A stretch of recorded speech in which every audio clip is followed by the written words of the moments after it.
guest speakers here? I don't know. I'll find out. Where's Molly?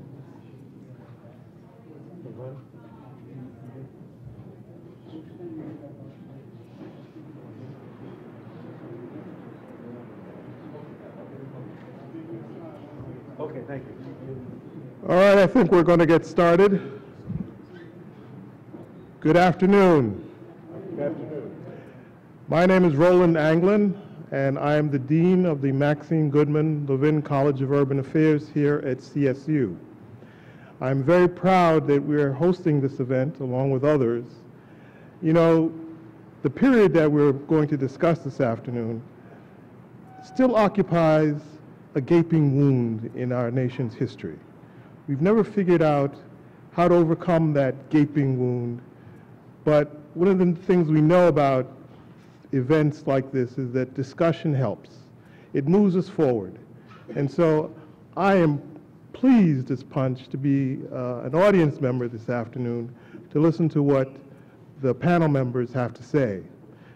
Dean Lee Fisher of the law school is going to do all the hard work, as he often does. And it's good to have him here today. Now, we're going to start off the proceedings with a short, brief clip talking about the events, and then Dean Fisher is going to take over. So I am now going to recede to the background and enjoy and learn like the rest of you. And again, thank you so much for coming out.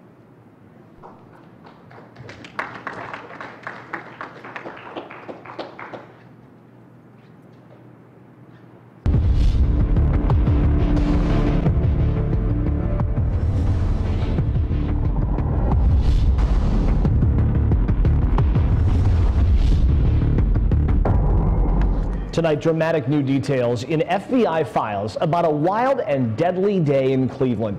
It was 50 years ago this Monday when 10 were killed, more than 15 wounded in a confrontation with black power groups. It's called the Glenville Shootout. The investigator Tom Myers says declassified records reveal what really happened that day and why. I think that July 23rd, 1968 is one of the most infamous days in the city of Cleveland's history. 1968, J. Edgar Hoover's counterintelligence program, COINTELPRO, targeted black nationalists as a hate group. Look at the FBI and COINTELPRO and J. Edgar Hoover. They actually conducted war against the black citizens.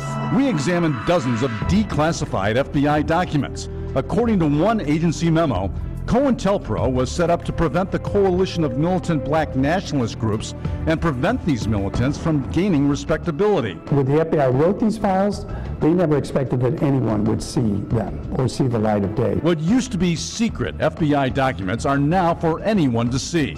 They're included in a book by Cleveland lawyer and author Jim Robinault. FBI files identified a number of black militants, including former Cleveland school teacher Don Freeman. COINTELPRO actually said he was a threat to national security. If the police abuse you, you have not only the right, but the responsibility of defending yourself. That was also the philosophy of Fred Ahmed Evans, a leader of a black militant group in Cleveland's Glenville neighborhood. Evans received thousands of dollars from a taxpayer-funded program to fight poverty called Cleveland Now. Instead of using the money to help those in need, he bought high-powered rifles and ammunition. There was an absolute purpose to ambush the police and kill as many as they could. With the help of FBI informants, Cleveland police were tipped off about the weapons, so they watched Evans closely, setting up surveillance in this area about a block from Evans' apartment, which is now gone. It was pretty ridiculous. You got these white guys in unmarked police cars. I mean, it was a joke. And 90% of the neighborhood's black, and you got these white guys in his car. And Evans feared they were about to be attacked by police. About 15 armed militants burst from Evans' home. The stakeout cars made clean getaways, but minutes later, a city tow truck arrived at this location to remove an abandoned vehicle. The truck, with flashing lights and the words Cleveland Police Department marked on the side, was shot at, along with its operators, who were wearing similar uniforms as cops. Somebody started shooting at me with a shotgun. They hit me twice in the back, and I started running, and they hit me again. Suddenly, all hell broke loose. seemed like they surrounded us. They were shooting at us from both sides with shotguns. They would come from everywhere. I never seen so many guns in my life. This was as chaotic can be. Former patrolman Leonard Sims was one of many officers who responded.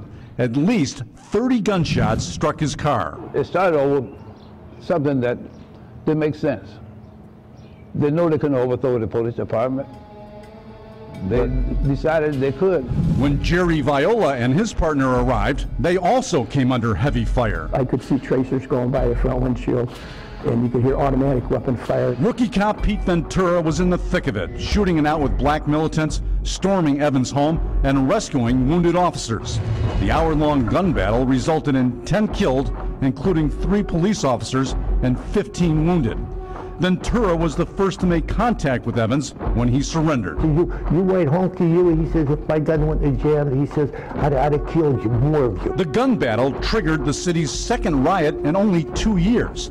The Glenville neighborhood was set on fire. Firefighters were shot at while trying to do their job. Carl Stokes, the country's first black big city mayor, called in the National Guard. 34 buildings and 63 businesses destroyed in 2 days.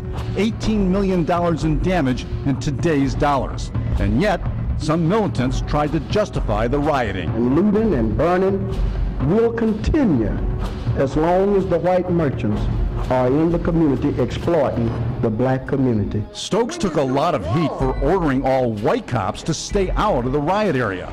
But Robinall said it was a smart move. I think it saved a lot of lives because I think there were a lot of people in high retribution mode. They had been attacked, ambushed. Ahman Evans was convicted of murder and sentenced to death. He was in prison for 9 years when he died of cancer. Racism and poverty triggered the shootout. So what's changed in 50 years? Part 3 tomorrow night. I'm the investigator, Tom Meyer. Well, it seems some people out west. Welcome, everyone. My name is Lee Fisher. I'm the Dean of Cleveland Marshall College of Law, and my mic is about to go on. Here we go. Mic working now? I'll say it again. I'm Lee Fisher, the Dean of the College of Law, and I want to thank Dean Anglin for allowing me to be here today. And I also want to thank Ronnie Dunn, who's a professor here and also Chief Diversity Officer of the university, for all the work he's done in putting this together. We have, as a distinguished audience, as we do a distinguished panel. So I'm going to make sure that we have plenty of time for conversation with all of you. And given the weather outside, we're particularly impressed by your commitment to be here today. So thank you for that as well. We have a distinguished panel, and what I'm going to do is I'm going to introduce each one and tell you a little bit about them. And then I'm going to turn it over to them, starting with, we're going to go down to Genoa and then work to Chief Kovacic. I'm going to ask each of them the following 2 questions. Tell us why you're here, why you think you were chosen for this panel, and 2, your reflections on what happened on July 23rd and this week back in 1968, when I, by the way, was just finished my junior year of high school right here in Cleveland. Let me tell you who we have here today. It's a very distinguished panel, to say the least. First, Chenoa Miller. Chenoa may be the only person on the panel who might not have been alive at the time. Based upon how you look, I have the feeling you might not have been.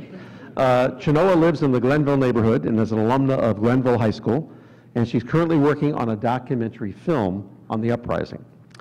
Next to Chenoa is somebody who is very well known. I had the opportunity to chair a panel at the law school with Jim Robineau, the author of Ballots and Bullets, and one of the most dynamic speakers of that day. In fact, I would argue the most dynamic, including her husband. She was more dynamic even than him, Norma Jean Freeman.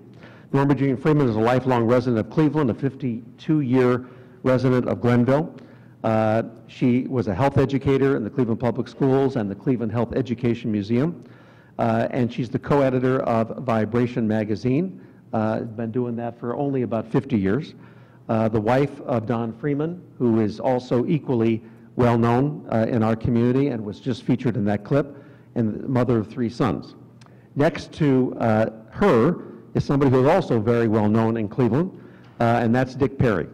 Dick came to Cleveland in the 1950s, was one of the best known, if not the best known, reporter for the Call and Post, and also for the Plain Dealer for 39 years. Developments he covered included the Glenville uprising and the African American community's nationally important political breakthroughs, including the election of Carl Stokes.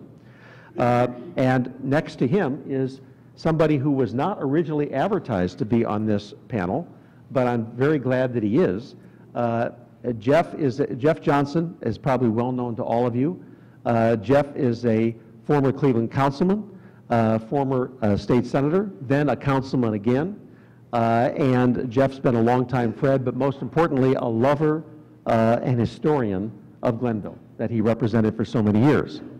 We also have next to him somebody who also is very well known and beloved, and that is Chief Ed Kovacic.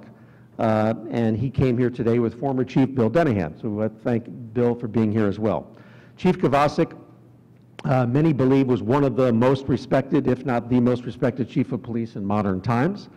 34 years as a police officer, the chief of police of City of Cleveland from 1990 to 1994, and from 94 to 95, he finished his career as Cleveland's first safety director of Gateway Properties, now known as the Q Arena, and Progressive Baseball Field.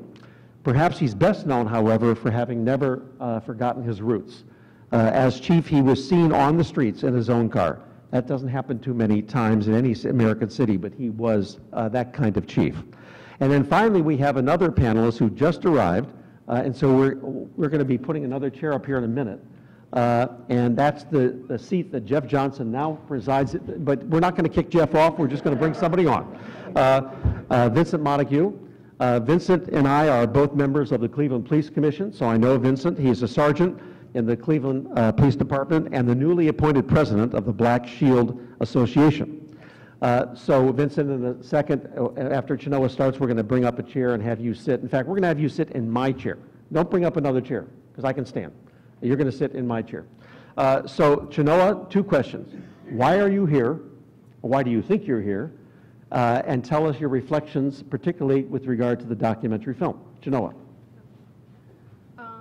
And by the way, do me a favor, each of you should take that mic, like I am. We'll make sure it's on, and speak in, because even if you think you're loud, you're not as loud as you think you are. Okay, hello, can everybody hear me? Is that okay?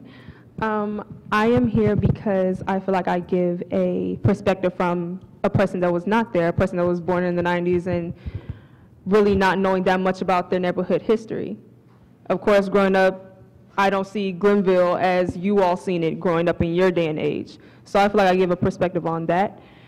And well, the documentary that I am doing right now, it really does teach a lot for youth. It really does give perspectives. We don't just do research on this and what happened there and give interviews to these people, but it really does teach a lot, and it fulfills me in a way to know about my history and to see beauty in it and not just the Glenville that I know. And it really does give me a perspective on the Glenville you know. So that's very important to me. Thank you.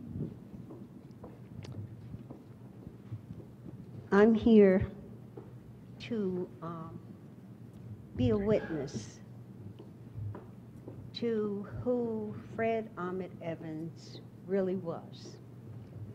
No, just a little bit more into the mic. Can you hear me now? Yeah, that's better. Okay. I'm here to be a witness to the humanity of Fred Ahmed Evans. I've been on the planet long enough to realize that rarely do oppressed people have the opportunity to tell their story.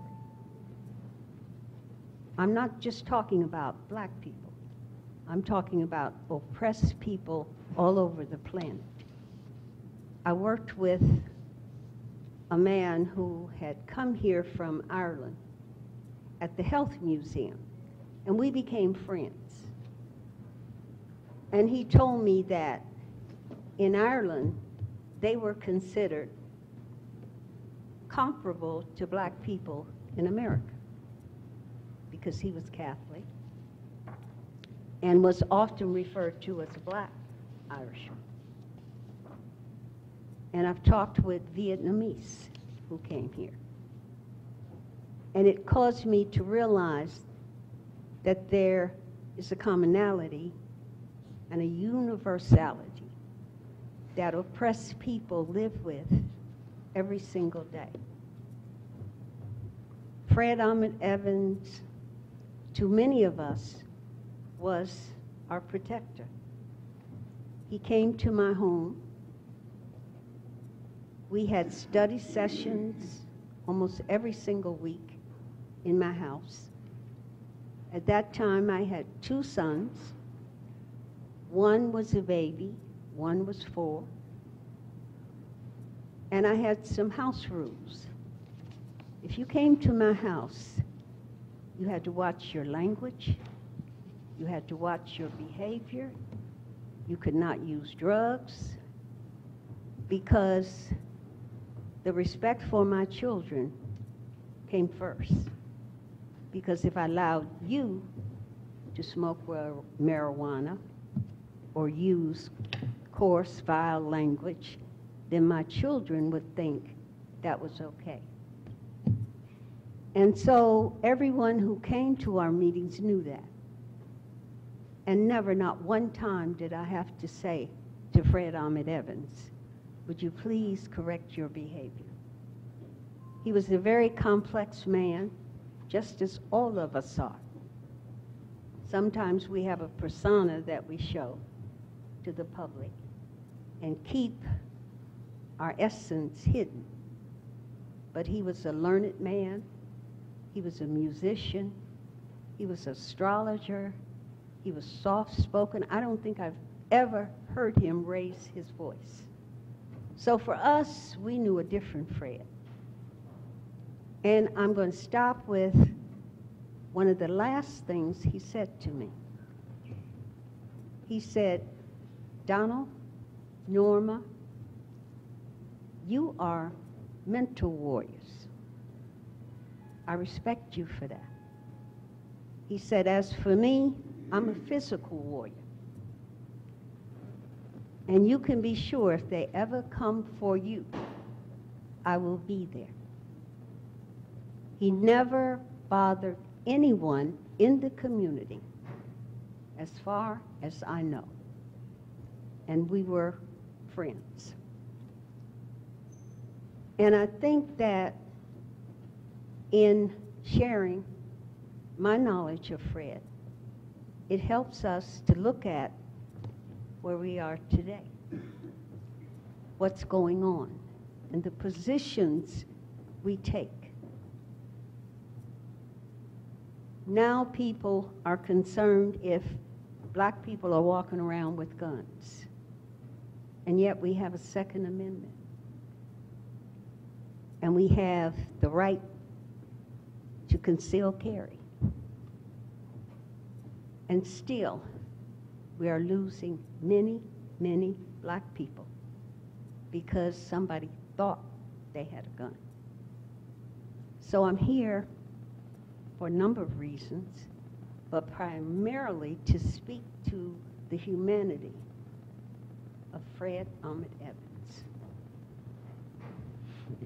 Dick?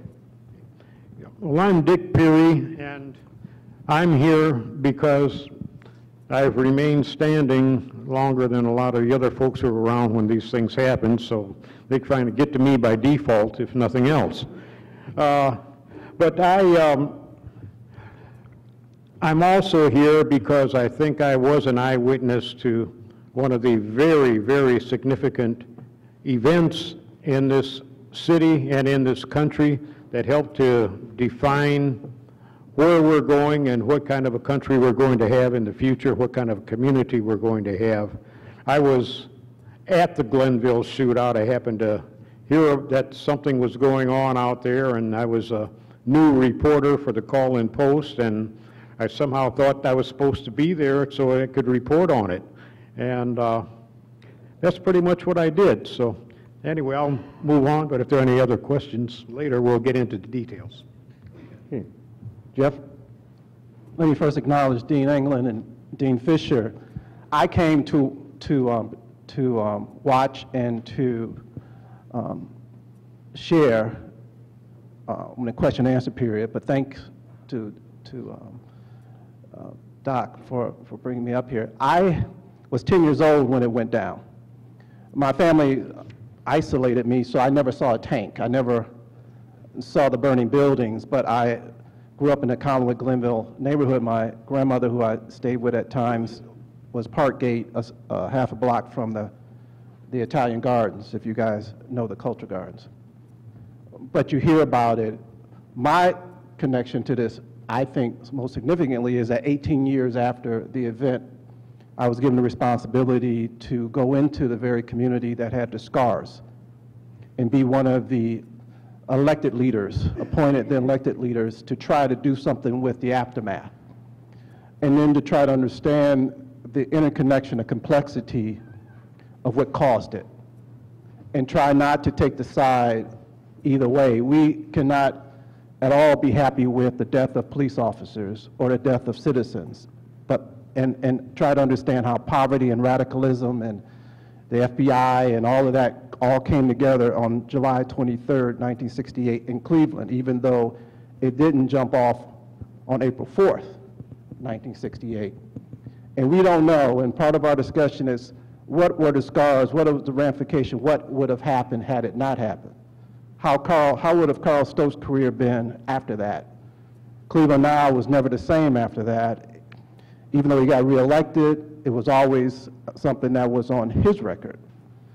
We know why people get upset. We know why they didn't buy into the Martin Luther King approach.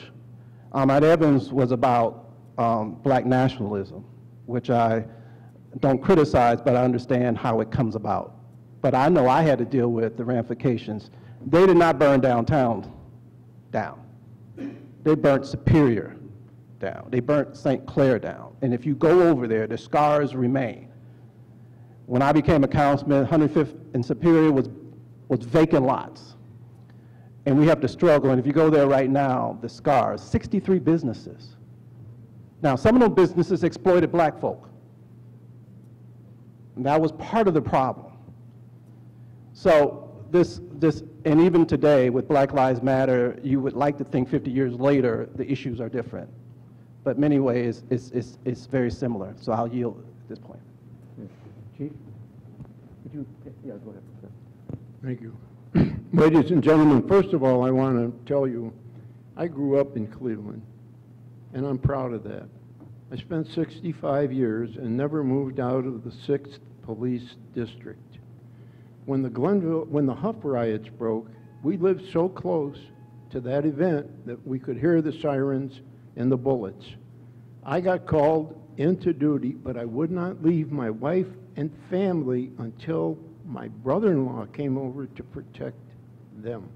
You got to remember, police officers have families and they're human beings. I spent 34 years on the police department, and the reason I'm here today is this date, today, has lived with me since 1968, and I will never, never get it out of my mind till the day I die. There's one thing I'd like to point out that many people miss. There was a man, a black man by the name of Chapman. He tried to save a Cleveland police officer, and they shot and killed him too. A fellow black man they murdered. They murdered 3 police officers. They wounded 11 others seriously. And what I remember most is going to the hospital about 3 or 4 days after the incident, when Mayor Stokes said that white policemen could not work in the black neighborhoods. I heard a white policeman make a broadcast, and he said to our brothers in blue, if you need help, we're coming in. No matter what the mayor says, we'll help you because you are our brothers in blue. When I went to the hospital, I wasn't prepared for what I saw. There were bed after bed of men I knew. And the agony in their faces was apparent and couldn't be masked by the harmful medicines they were being given to try and control their pain. One man, the first man I remember, we called him Ski, Chester, had his leg up. He later had it amputated. Others with their arms in casts. One man said that he had his arm shot off and it was only attached to his body by a piece of skin, and he carried that arm back to someone, another police officer, who saved his life and took him to the hospital. And as I went down from row to row, I began to realize the real tragedy here. You cannot believe that the police are your enemies no matter who you are. And no matter who you are and what you feel, you have no right to take the life of another human being and cause the suffering and misery that they did to those 11 people that I saw in the hospital. We got to one room, and the nurse that was escorting us said they had saved this man's life by finding an iron lung down the basement. And they put him in this iron lung. Tommy Smith. He was trying to save another policeman who was lying in the street bleeding, and they shot him.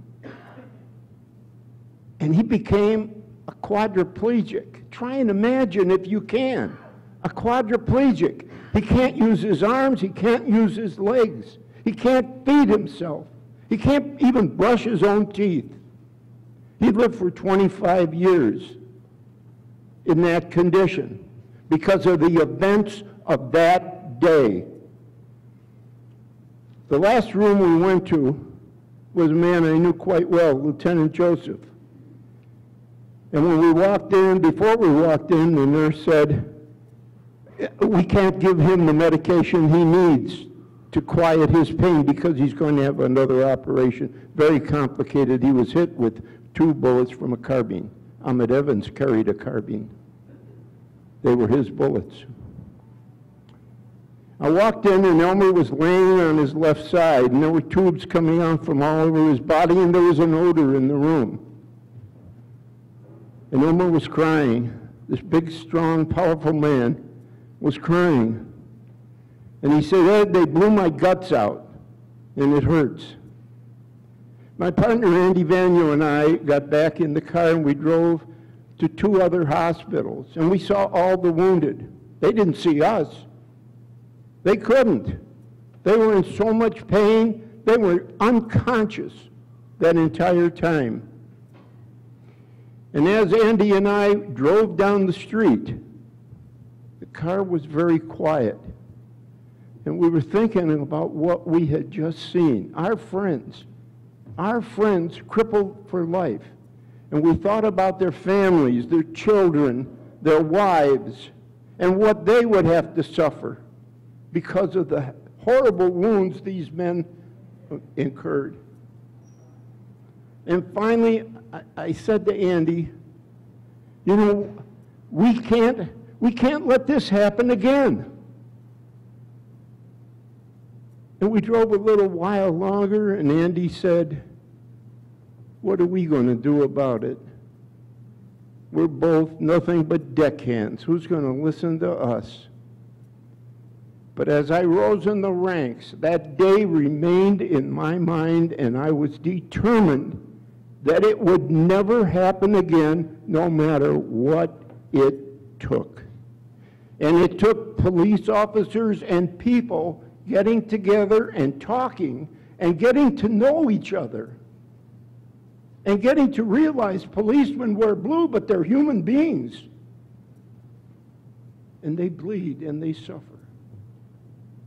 And that's why I'm here today. I don't want this day ever to be forgotten in this city. Thank you. Thank you, Chief. Sergeant. All right, good evening, everyone. I'm here because as the president of the Black Shield, I've learned more about the history of the Glenville riots, and several officers, members of the Black Shield, retired officers that were there that day. They shared their experiences with me at the Glenville riots and shared their experiences with me of how the department was at the time. And this is speaking as far as the member of the Black Shield. There were Black officers at the time that dealt with racial tension on the job. And listening to their stories, it was heartfelt because I appreciate being a police officer right now because of what they went through at the time. It was a sad day because it's always sad when an officer dies in the line of duty, but it was also sad because learning that different things develop on the police department from the Glenville riots. I'm a member of the FOP now, but I was a member of the CPPA, and the CPPA was formed because of the Glenville riots, because the decision that the mayor made at the time to not have white officers patrol in a Black neighborhood. And so that was one of the reasons why the CPPA formed. But the Black Shield played a huge part of the Glenville riots.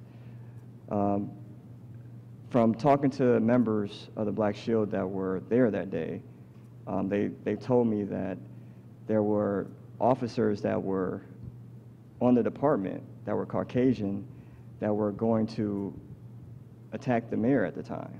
And the Black Shield, officers of the Black Shield stepped in and didn't allow that to happen. So I'm here as a member of the Black Shield to kind of give back and talk about that history and respect the history of the members of the Black Shield, but also respect the officers that died in the line of duty. And I just want to learn more, too, about the Glenville riots. We're going to be turning in a few minutes to the future, but before we do, I want to dwell a little bit more on the past and ask three of our panelists who were actually there at the time, Chief Kovacic, Dick Perry, and, of course, Norma Jean, to reflect a little on why it happened. Help us better understand historically how it got to this point, why it happened, and also your thoughts about Mayor Stokes' decree that no white officers should be in the neighborhood. You heard Jim Robinaugh in our clip earlier say that that likely saved a number of lives, but other people may disagree. So I'm going to start with Norma Jean, and then Dick, and then the Chief, to talk about why this happened in your view, and also about Mayor Stokes' decision. I think the uprising was a culmination of not decades, but hundreds of years. Hundreds of years. I have lived in Cleveland all of my life. I'm the oldest of 6 children, 4 brothers, and I happen to have 3 sons. And because of what I saw my mother go through with my 4 brothers, I didn't want any boys. I wanted all girls. But I think you get what you're supposed to have. My sons are wonderful. And after they were born, my husband and I decided that we would live our life in Glenville. We've been there for over 50 years by choice. Sometimes I look out my window and it breaks my heart. Other times I look out and I say to myself, spring comes to Glenville too. The trees are beautiful, the flowers are beautiful, the children are beautiful. But we carry scars. And I want to be totally honest. My oldest son chose to be a policeman because he said, Mother, I want to serve our community the way a policeman should. My children live in Glenville by choice. because they want to serve the people who were there for them. My children's friends, because they recognized what we were about, the Freemans, they would not allow my children to do drugs. Now that's what you call a real friend. They did drugs, but when they got past the wine, you know what I'm saying? They said, okay, Freeman, you can drink a little wine. But when it escalated from the wine to something heavier, they would say, Freeman, you got to go home. And my sons would try to argue with them, no, I want to part. You going home. You are not like us. Your family, and this was a compliment, and a lot of things people don't understand about oppressed people. They would say, you are African Muslim people. Now, obviously, we're born in America of African descent, so I'm an African American, and I'm not, in terms of submitting to the customs of Islam, a Muslim. Much I have borrowed. I have borrowed from all the religions to try to be the best Norma Jean I could be. But whenever they would say that, I understood what they were saying. They were saying, you're trying to show us a different way because you love us that much. I had neighbors say to me, why do you stay? Why don't you leave? I would always say, where would I find better neighbors than you? Then they would look at me like I'm crazy. But I wasn't. I wanted them to begin to see themselves the way I saw them. I didn't need the police to protect me. My neighbors protected me. I could go to bed and leave the door open because they knew we were there for them. Adam Clayton Powell taught me something a long time ago. He said in his book, if you are there for the people, they will be there for you. And how long did they vote him into office? When he was in Bimini, on his boat. The young people don't know this, but that's our responsibility to teach them. They kept voting him in, because a lot of students here at Cleveland State don't know without Adam Clayton Powell, they would not have gotten into Cleveland State. Because he made it so that all people could get loans and grants, not just black people. Norma Jean, let me just ask you one follow-up question. How do you reconcile the soft-spoken Fred Ahman Evans with the violent Fred Ahman Evans who killed police officers? I reconcile it in the fact that we are all complex. There's a side of Norma Jean. If you push me to a certain point, I will be violent. If you threaten my children, Okay. I will be violent. I will give my life up for what I believe in. You would not question what is going on in Israel. Both sides are violent. They're fighting for their lives. Both sides. Do you understand what I'm saying? I'm not taking sides. We are dishonest in our discussions. You tell us to be like Martin Luther King, but who else is following that? Why do we have armies? Why do we have navies? If we believe what Martin Luther King believed, that is only propaganda for the oppressed. The people who are in charge of this planet do not believe in it, don't practice it, no kind of way. We need to start being honest. So my son has been a policeman for 30 years. And he has served honorably. I don't think he's ever pulled his gun and shot at anything, a squirrel or anything, let alone a person. But you know what? When he became the member of SWAT, he said, Mama, one day we were in the neighborhood. We stopped at a gas station. And some of the fellas looked up and said, oh my God, there's Kevin. And they ran over, 5 of them, and hugged him, and they were so happy, and they were congratulating. The team said, oh my God, we've never seen this before. Why are they hugging you, Kevin? He said, because he knows I'm one of them, and I know they are me. So there's a way to come to the people. It's not that we hate the police. That is ridiculous. Who has suffered more than we? We know pain. We know suffering. We know lynchings. My ancestors told me about people swinging from trees. How do you think that feels? To see your loved ones swinging from a tree.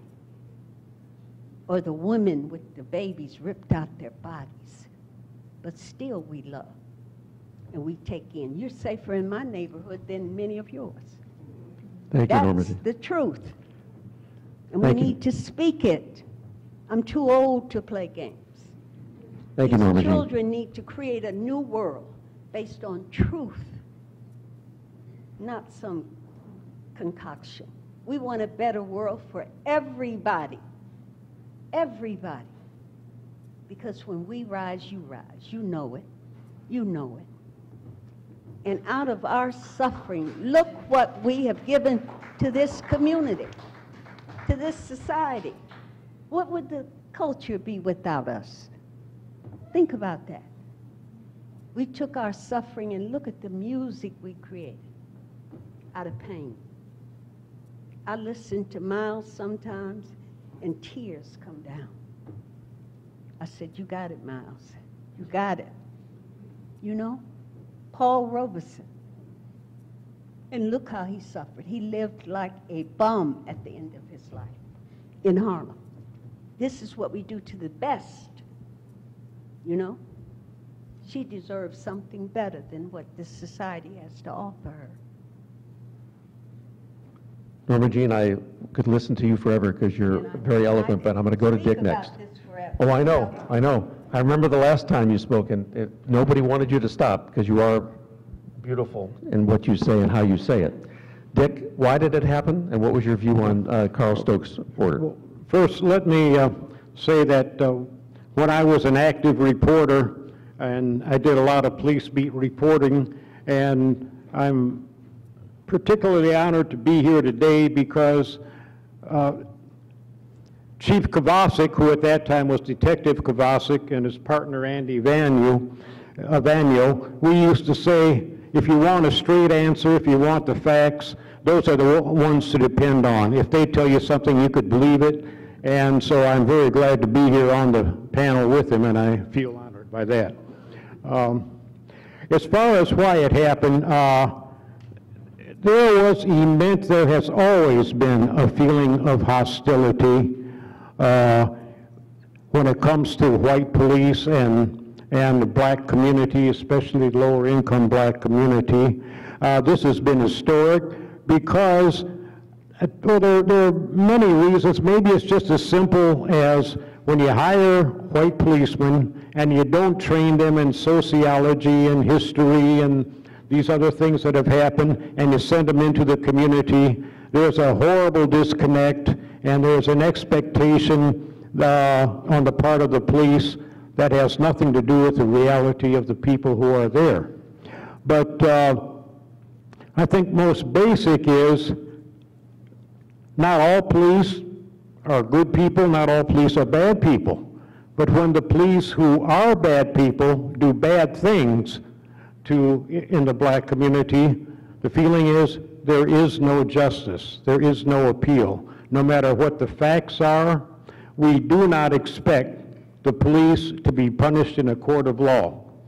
And the times when a policeman has been convicted of a crime against a black person, no matter how egregious and no matter what the evidence, are not very, they're just not very frequent. So the feeling is that there is a hostility. It's born of the white racism that permeates American society, and it is manifested even if the police don't know that their actions that they feel are normal are being perceived as hostile. But, well, an example, when the Hough riots occurred in 1966, 2 years before the Glenville shootout, what was the attitude of the police who came in to quell it? the police chief at that time, Richard Wagner, told the Cleveland policemen that he would suspend the rule that they can only use weapons given them by the city, that they can bring their own personal weapons into Hough to shoot if necessary. Chief Wagner came into Hough not as a peacemaker, at least that was not the perception of the way in which he came in. He brought his own personal hunting rifle with him as he came into the riot situation. Police donned helmets, the motorcycle helmets or whatever they were, during the Hough riots, and they continued to wear them on patrol long after it was over. In fact, when Carl Stokes became mayor a year and a half later, one of his first directives was, hey, take off the helmets when you're on routine patrol and put on soft caps. The point is that there was this feeling of hostility that the community sensed. Whether that was in the minds of the police or not, it certainly was it was intuited from the behavior that we saw every day. So the question of, the attitude toward the police was not simply based on, hey, we don't like cops and we don't want people telling us what to do. It was the perception of hostility that was received over and over, not from every cop, certainly, but when there was the hostility and when it was manifested in actual brutality or discourtesy or whatever, the feeling was there was no discipline for them to stop them from doing it to us. So I think that was the culture that made the rest of the things that happened possible. Thank you, Dick. Finally, we're going to go to the chief, and then we're going to go to all of you. Chief, why did it happen, and what did you think about Mayor Stokes' directive that all white officers should not be in the area? When that, first I'll answer the second question first. Thank you. They gave me dead batteries, that's what they did. When that order first came out, there was a near riot in the police department. They thought that was totally wrong, and there was just no question about it. But in hindsight, that was the smartest move he could make. It allowed the whole city to calm down. And people were looking at police a little differently after a while, and I think things settled down for the best. And I'd like to point out something else that happened. After the riots died down, after that riot down, there were three riots. One in '64 on Lakeview, one the Glenville riot, and this tragedy. But I was assigned along with other people and to investigate what happened and why. And I went door to door in that neighborhood and talked to people to see if I could get anything that would help us in court. But what I learned was this: those people that lived close to that scene suffered too. A man took me into his child's bedroom, and there were 3 or 4 bullet holes in the wall up above the crib. Another woman said, you know, the worst effect of this whole thing was it takes me an hour to get a quart of milk for my children. All the stores are closed. And so the people in that community suffered from what Ahmed Evans did. Now, I have a friend, a former police officer. His name is Jerry Viola. He was the investigator in that whole series. He carried it through from the shooting all the way through trial. He lives in Florida. He would be here today.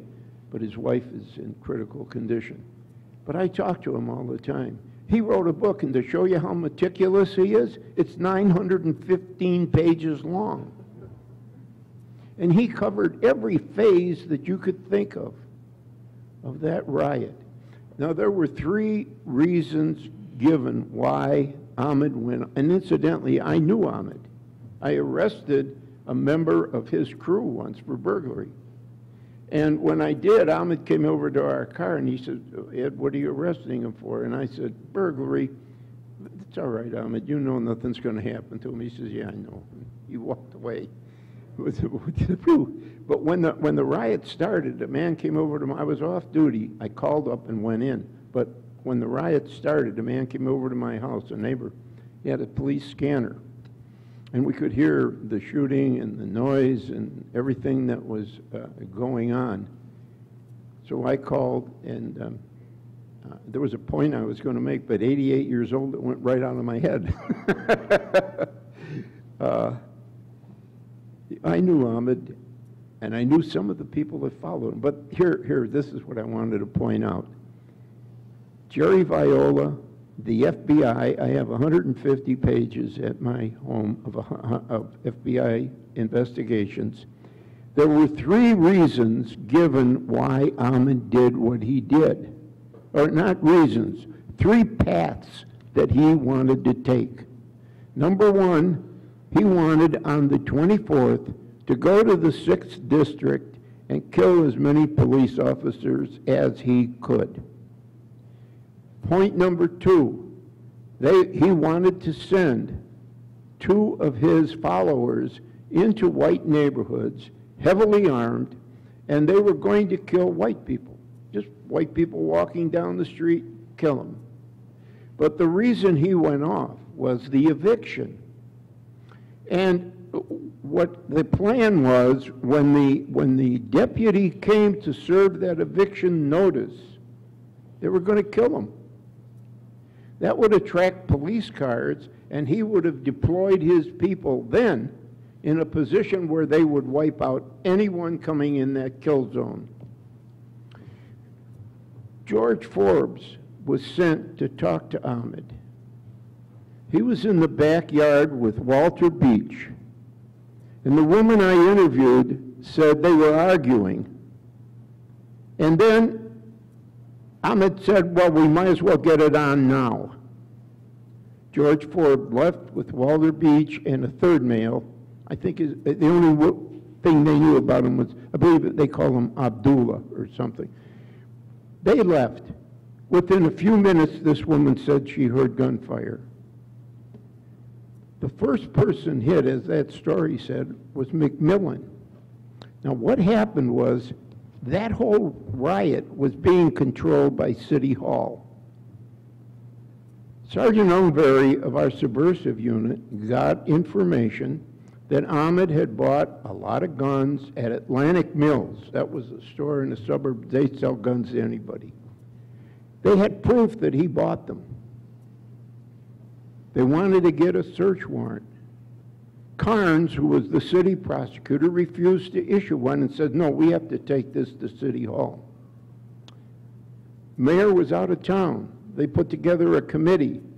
The committee decided to send 2 cars to surveil the scene.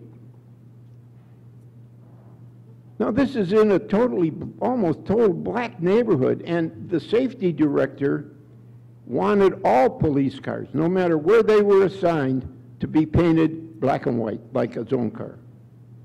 That didn't pass, so he had all cars, all detective cars, surveillance cars, SWAT cars, were painted white. I don't know, some of you may remember that. And they sent 2 of those white cars. In one, there were 2 white police officers, and in the other, there were 3 white police officers. And Ahmed thought, this is a setup, this is a trap. He came out of the house, and he shot at the car. He shot at McMillan wasn't the first one. They shot at one of these SWAT cars. And they took off and they broadcast, but they used the high band. They were ordered not to broadcast over the regular city channel. They broadcast over the high band that they were being shot at. The people at City Hall said, get out of the neighborhood and meet at 109th and Superior. But they never notified radio that their cars were being shot at. The first thing they knew was when Nick Millen's partner called in, the tow truck driver, and said, my partner's been shot. That was it. The police that responded had no idea what they were running into because it was all stopped at City Hall. And that's the truth. And you want to verify it? Get the FBI reports. Get a hold of Jerry Viola down in Florida, and he will verify every word I just said. I firmly believe that without the interference from City Hall, that killing would not have happened. At least not the way it did. Well, thank you. I'm sorry. That's all right. That's all right. Didn't want to stop. We're now going to take questions from the audience. All I ask is you identify yourself, if you're willing. You don't have to, but if you're willing, and ask a question. I also want to acknowledge I see Don Freeman here. So, Don, thank you for being here today. Any questions? Yes, Gary?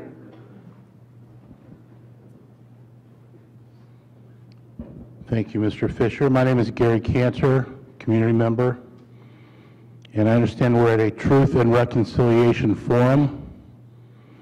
And my question is, how can there be any truth and reconciliation when today the Cleveland Police Patrolmen Association website boasts the history of the CPPA?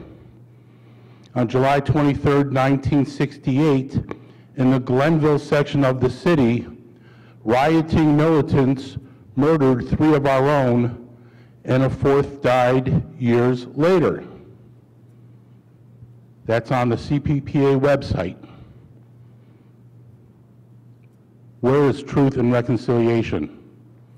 Where is bias-free, constitutional community policing as required by the consent decree?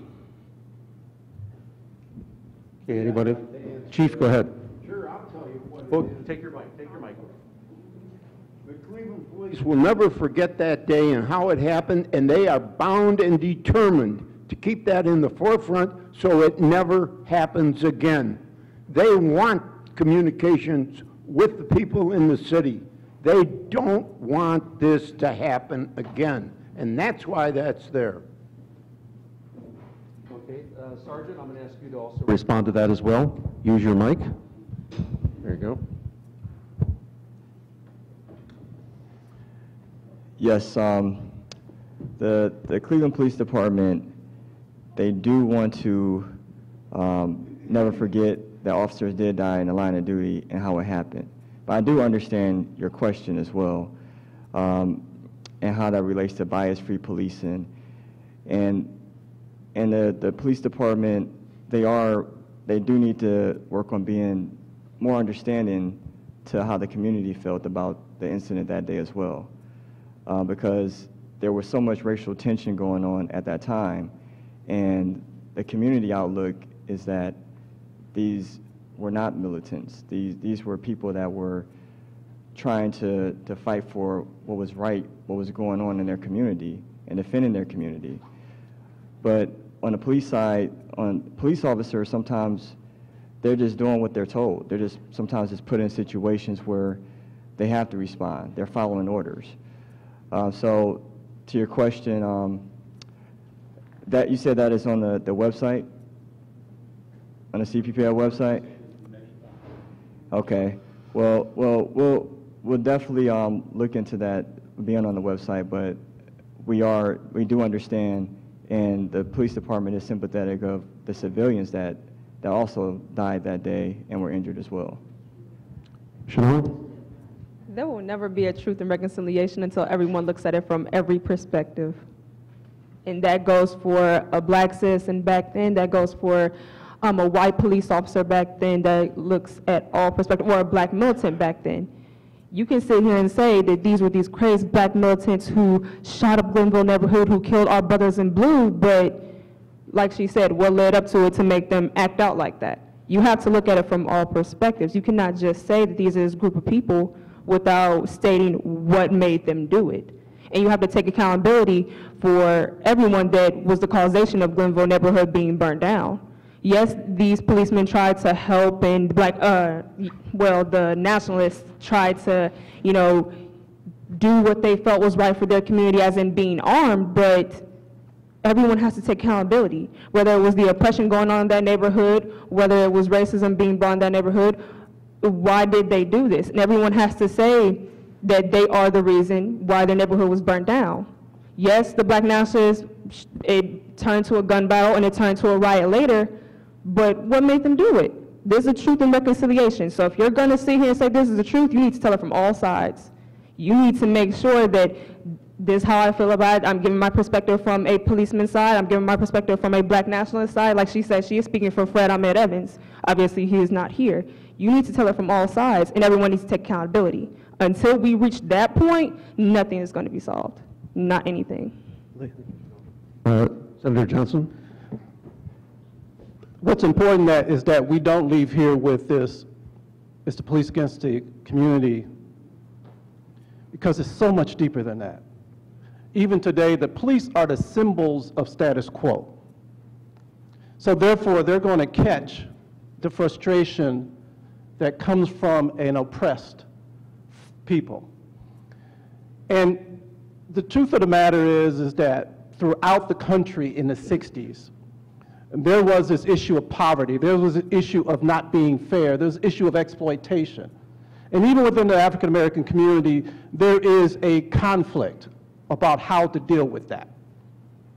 I strongly believe that violence does not get us where we need to go. But I'm a big Martin Luther King, I understand Malcolm, a lot of respect for that and believe in a lot of that, but we are indicative of the complexity of trying to figure out how to get past the racism and the poverty, and how do we act it out? What creates an Ahmaud Evans to believe violence is the answer? It's years of oppression. 63 businesses, some of which exploited us, would not hire us, took profit out of us and took it back to where they lived each day, or creating that credit that never can be paid off. So if you really want truth and reconciliation, you have to be able to deal with a society that created Ahmaud Evans. I don't want to be simplistic in saying Ahmaud Evans is the devil. Because it's the system that created him, I don't believe his violence and what happened helped Glenville. It used to be the Gold Coast, and around the corner you had the beautiful homes on East Boulevard, and over the years the scars continue. Go down Superior. There was nothing beneficial for what happened those 5 days. I don't care what, it destroyed part of our community that still has scars. But that doesn't mean I'm going to blame Ahmaud Evans by himself. I can't. But I'm not going to praise him for choosing to do something that he knew would result ultimately in the destruction of our own community. So it is a difficult, even 50 years later. I was 10, but when I took over as one of the leaders, I was 26, and they handed me this like, this is your neighborhood.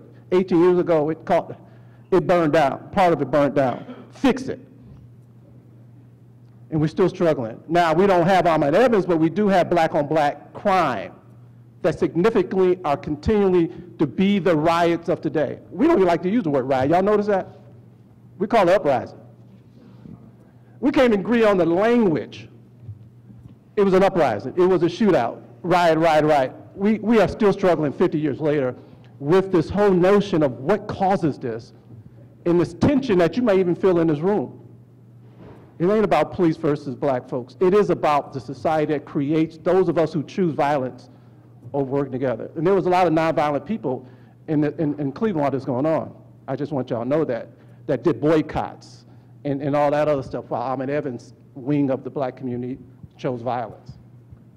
You will notice that this forum is scheduled to go to 6 o'clock, and the reason for that is that we have 2 other speakers who are with us. So those of you who still want to ask questions will still have that opportunity, but you'll have the opportunity after we hear our 2 additional speakers. Andrew Collins and Jamil McGee are the authors of Convicted, A Crooked Cop, An Innocent Man, and An Unlikely Journey of Forgiveness and Friendship. So I'm going to ask them both to come up here, and you have to tell me whether you prefer to use the podium or one of the chairs, or better yet, whatever you say, Molly. Okay. Or better yet, do it from where you are, right? Are they going to just speak from there, Molly? They're going to come right here. Okay. Want to come up here? Okay. You're going to stay right here? Okay. If you just introduce yourselves, and we'll go from here. Please. Thanks for being here. All right. February 8, 2006 was a day that forever changed my life. February 8, 2006 was just another day for me. All I wanted to do was go to the store and get some milk for my son. All I wanted on that day was to get another conviction. So I caught a ride for some guys that I knew they would probably be up to no good, but at the time, I didn't think anything of it. I had caught a guy with some crack. He said he knew a guy with some more crack, so he made a phone call. So upon arriving to the store, the guy asked to use my phone, so I gave him my phone and I went inside the store. So I get to the store and I see the vehicle just like I'm told. And there's one guy in the vehicle, and then one guy comes out of the store. Now, I wasn't sure if he had something to do with it, but I was going to make sure he had something to do with it. So I'm coming out the store, and this guy's approaching me, talking about he's a cop, and where's the dope? I'm like, what dope? I don't have any dope. What dope? It's not my dope. How many times have I heard this as a narcotics officer? So I had him lock him up. How is this possible? How could I be going to jail for some drugs that isn't mine? Trial? He's going to take it to trial the way that I wrote that report? This is a waste of all of our times. Well, I wasn't about to plead guilty to doing something that I know I didn't do. So I told my story and I got my conviction. And Jamel McGee was sentenced to 10 years in federal prison. The only evidence against him was my word. There were no fingerprints on the bag. There was no video evidence to be shown to a jury. It was a young white police officer with a badge saying, on my word, in the eyes of God, this is what happened. And on that alone, Jamel was convicted. So this isn't a normal thing that we do right here, but we're going to pause for a second, and you've listened a lot. I would just like to invite you to use one word to express what you're feeling after hearing that. There needs to be no order. No, like that's sorrow, compassion, disgust, hurt. Like that's a whole bunch of words I can use to describe right now. Like, oh my God. Amen.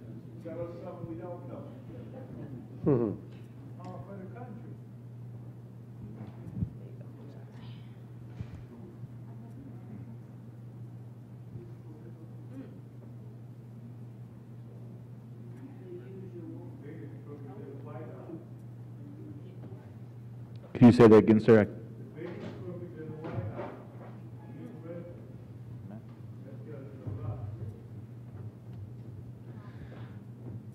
So a bit of a qualifier here before we get started.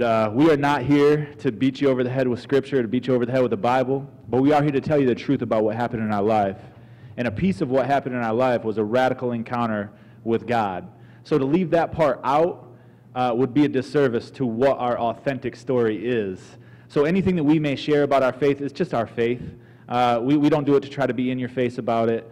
But yeah, we're going to share with you our true story about how God has reconciled us in this fallen and depraved generation. Jamel, what was it like sitting in jail, sitting in prison, knowing you got a decade over your head and you're innocent, 100% innocent? It was rough. Just like many others, I became angry, bitter. I was unapproachable. You couldn't talk to me. I definitely wouldn't talk to you. And in those actions, I began to act out in prison because I felt like I had lost everything. I had a son that I was just about to meet. Didn't even get to meet him because of this situation. So I'm in here hurt. I'm frustrated. Nothing I'm saying, nobody is listening. So I began to act out. I began to hurt people. Physically hurt people because of I was hurt. And I would envision the officer that arrested me while I'm hurting these individuals.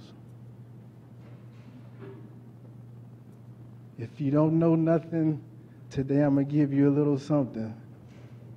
Hurt people, hurt people.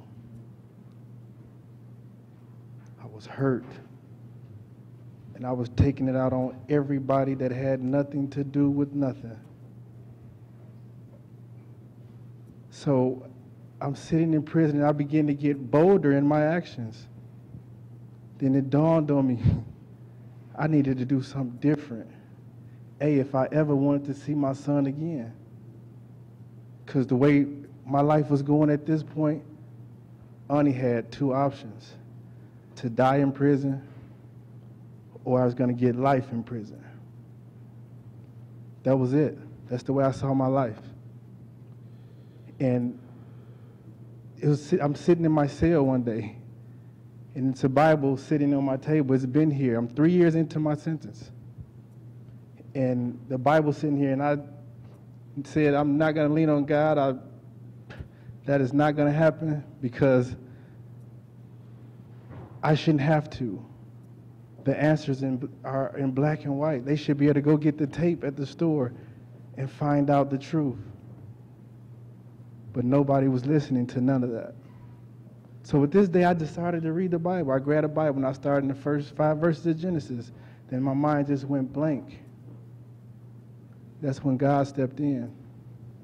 And he simply was just telling me to let this thing go. Let it go. I got it.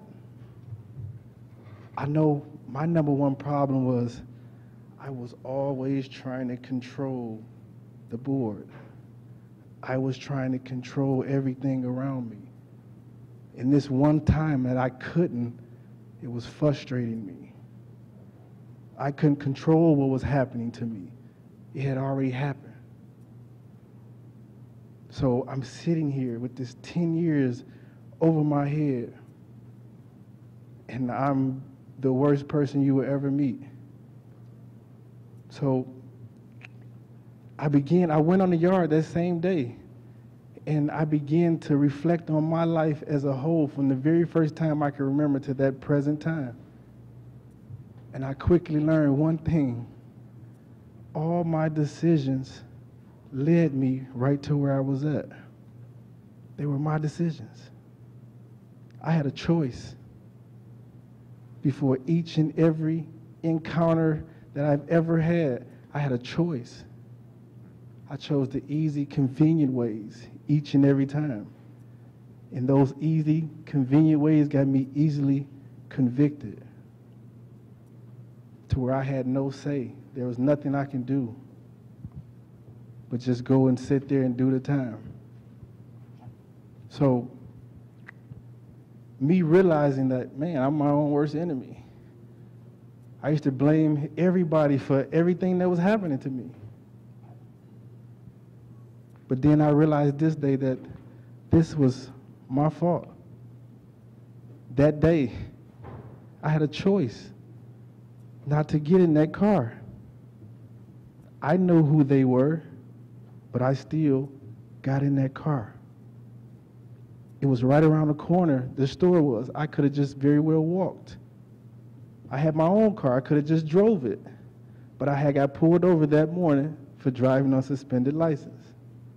So I said, I don't want to drive. My child's mother is on her way to let me see my son for the first time. And I'm like, I knew I need to hurry up because if I leave and she come and I'm not here, that'll be the end of that. So when I'm sitting in this this cell, man, and I'm realizing all these things. I'm like, man, how did I let myself get here? My decision making was horrible. Very horrible, to the point that day I made another bad decision that ended me with 10 years in federal prison.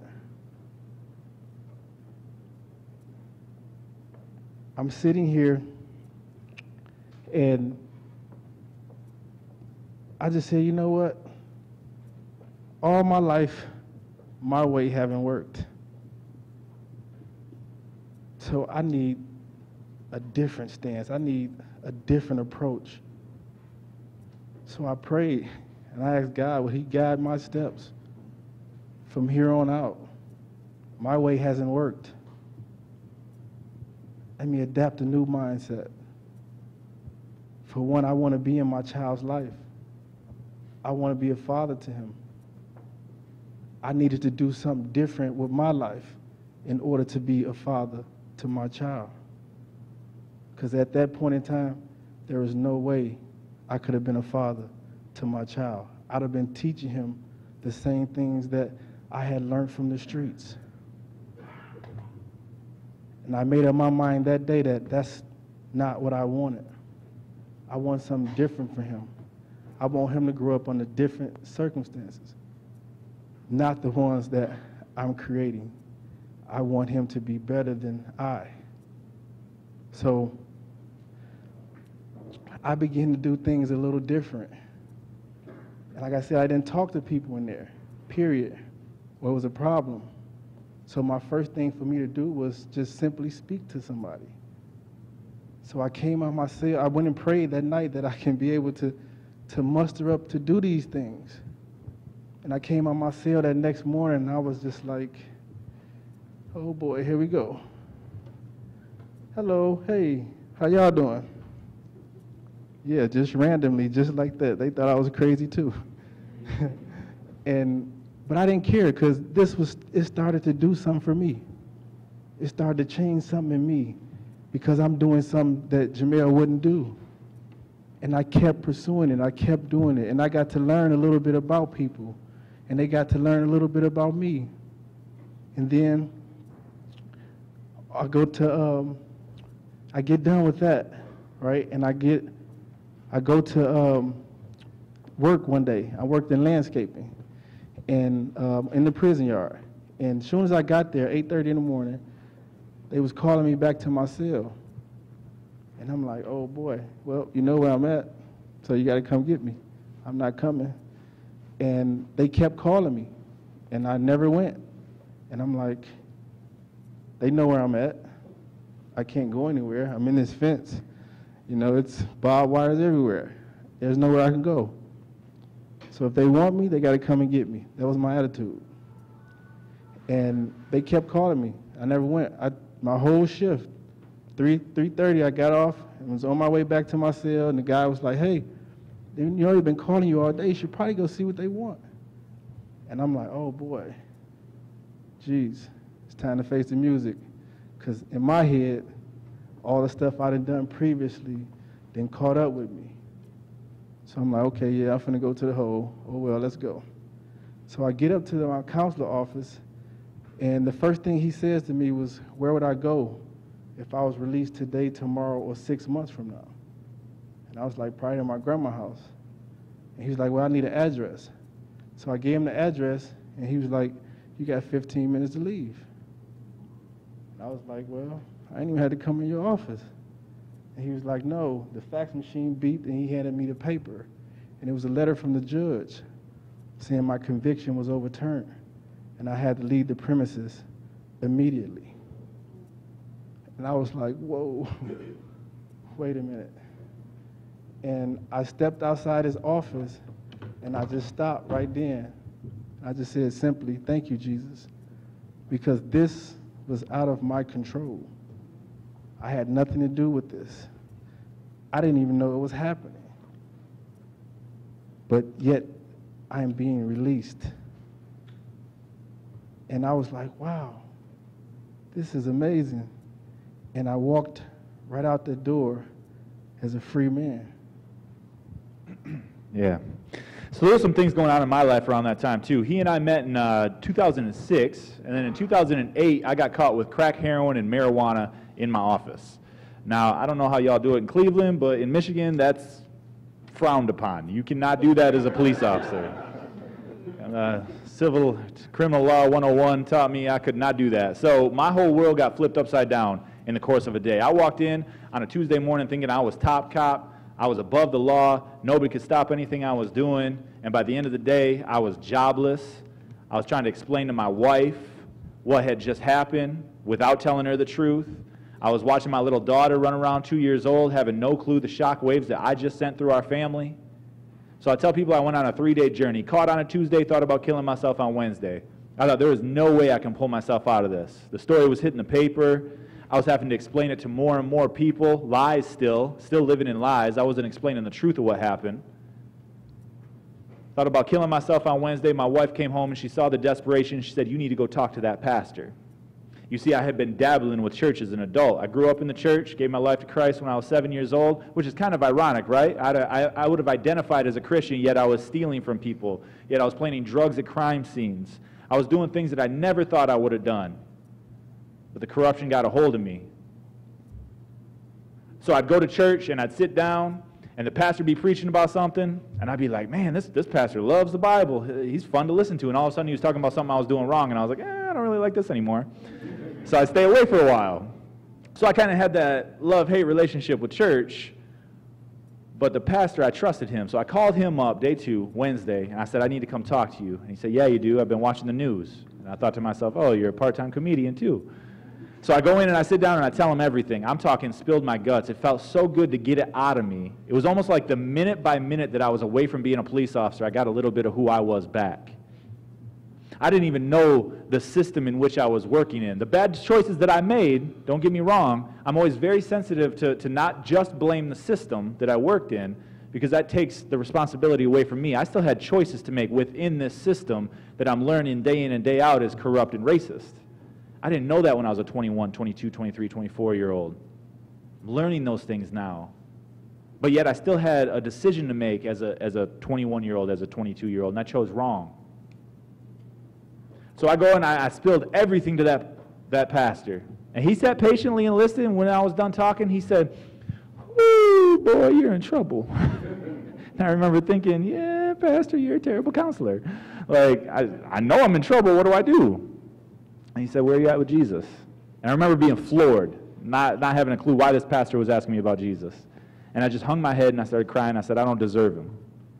He said, none of us do. That's the beauty of grace. God's riches at Christ's expense.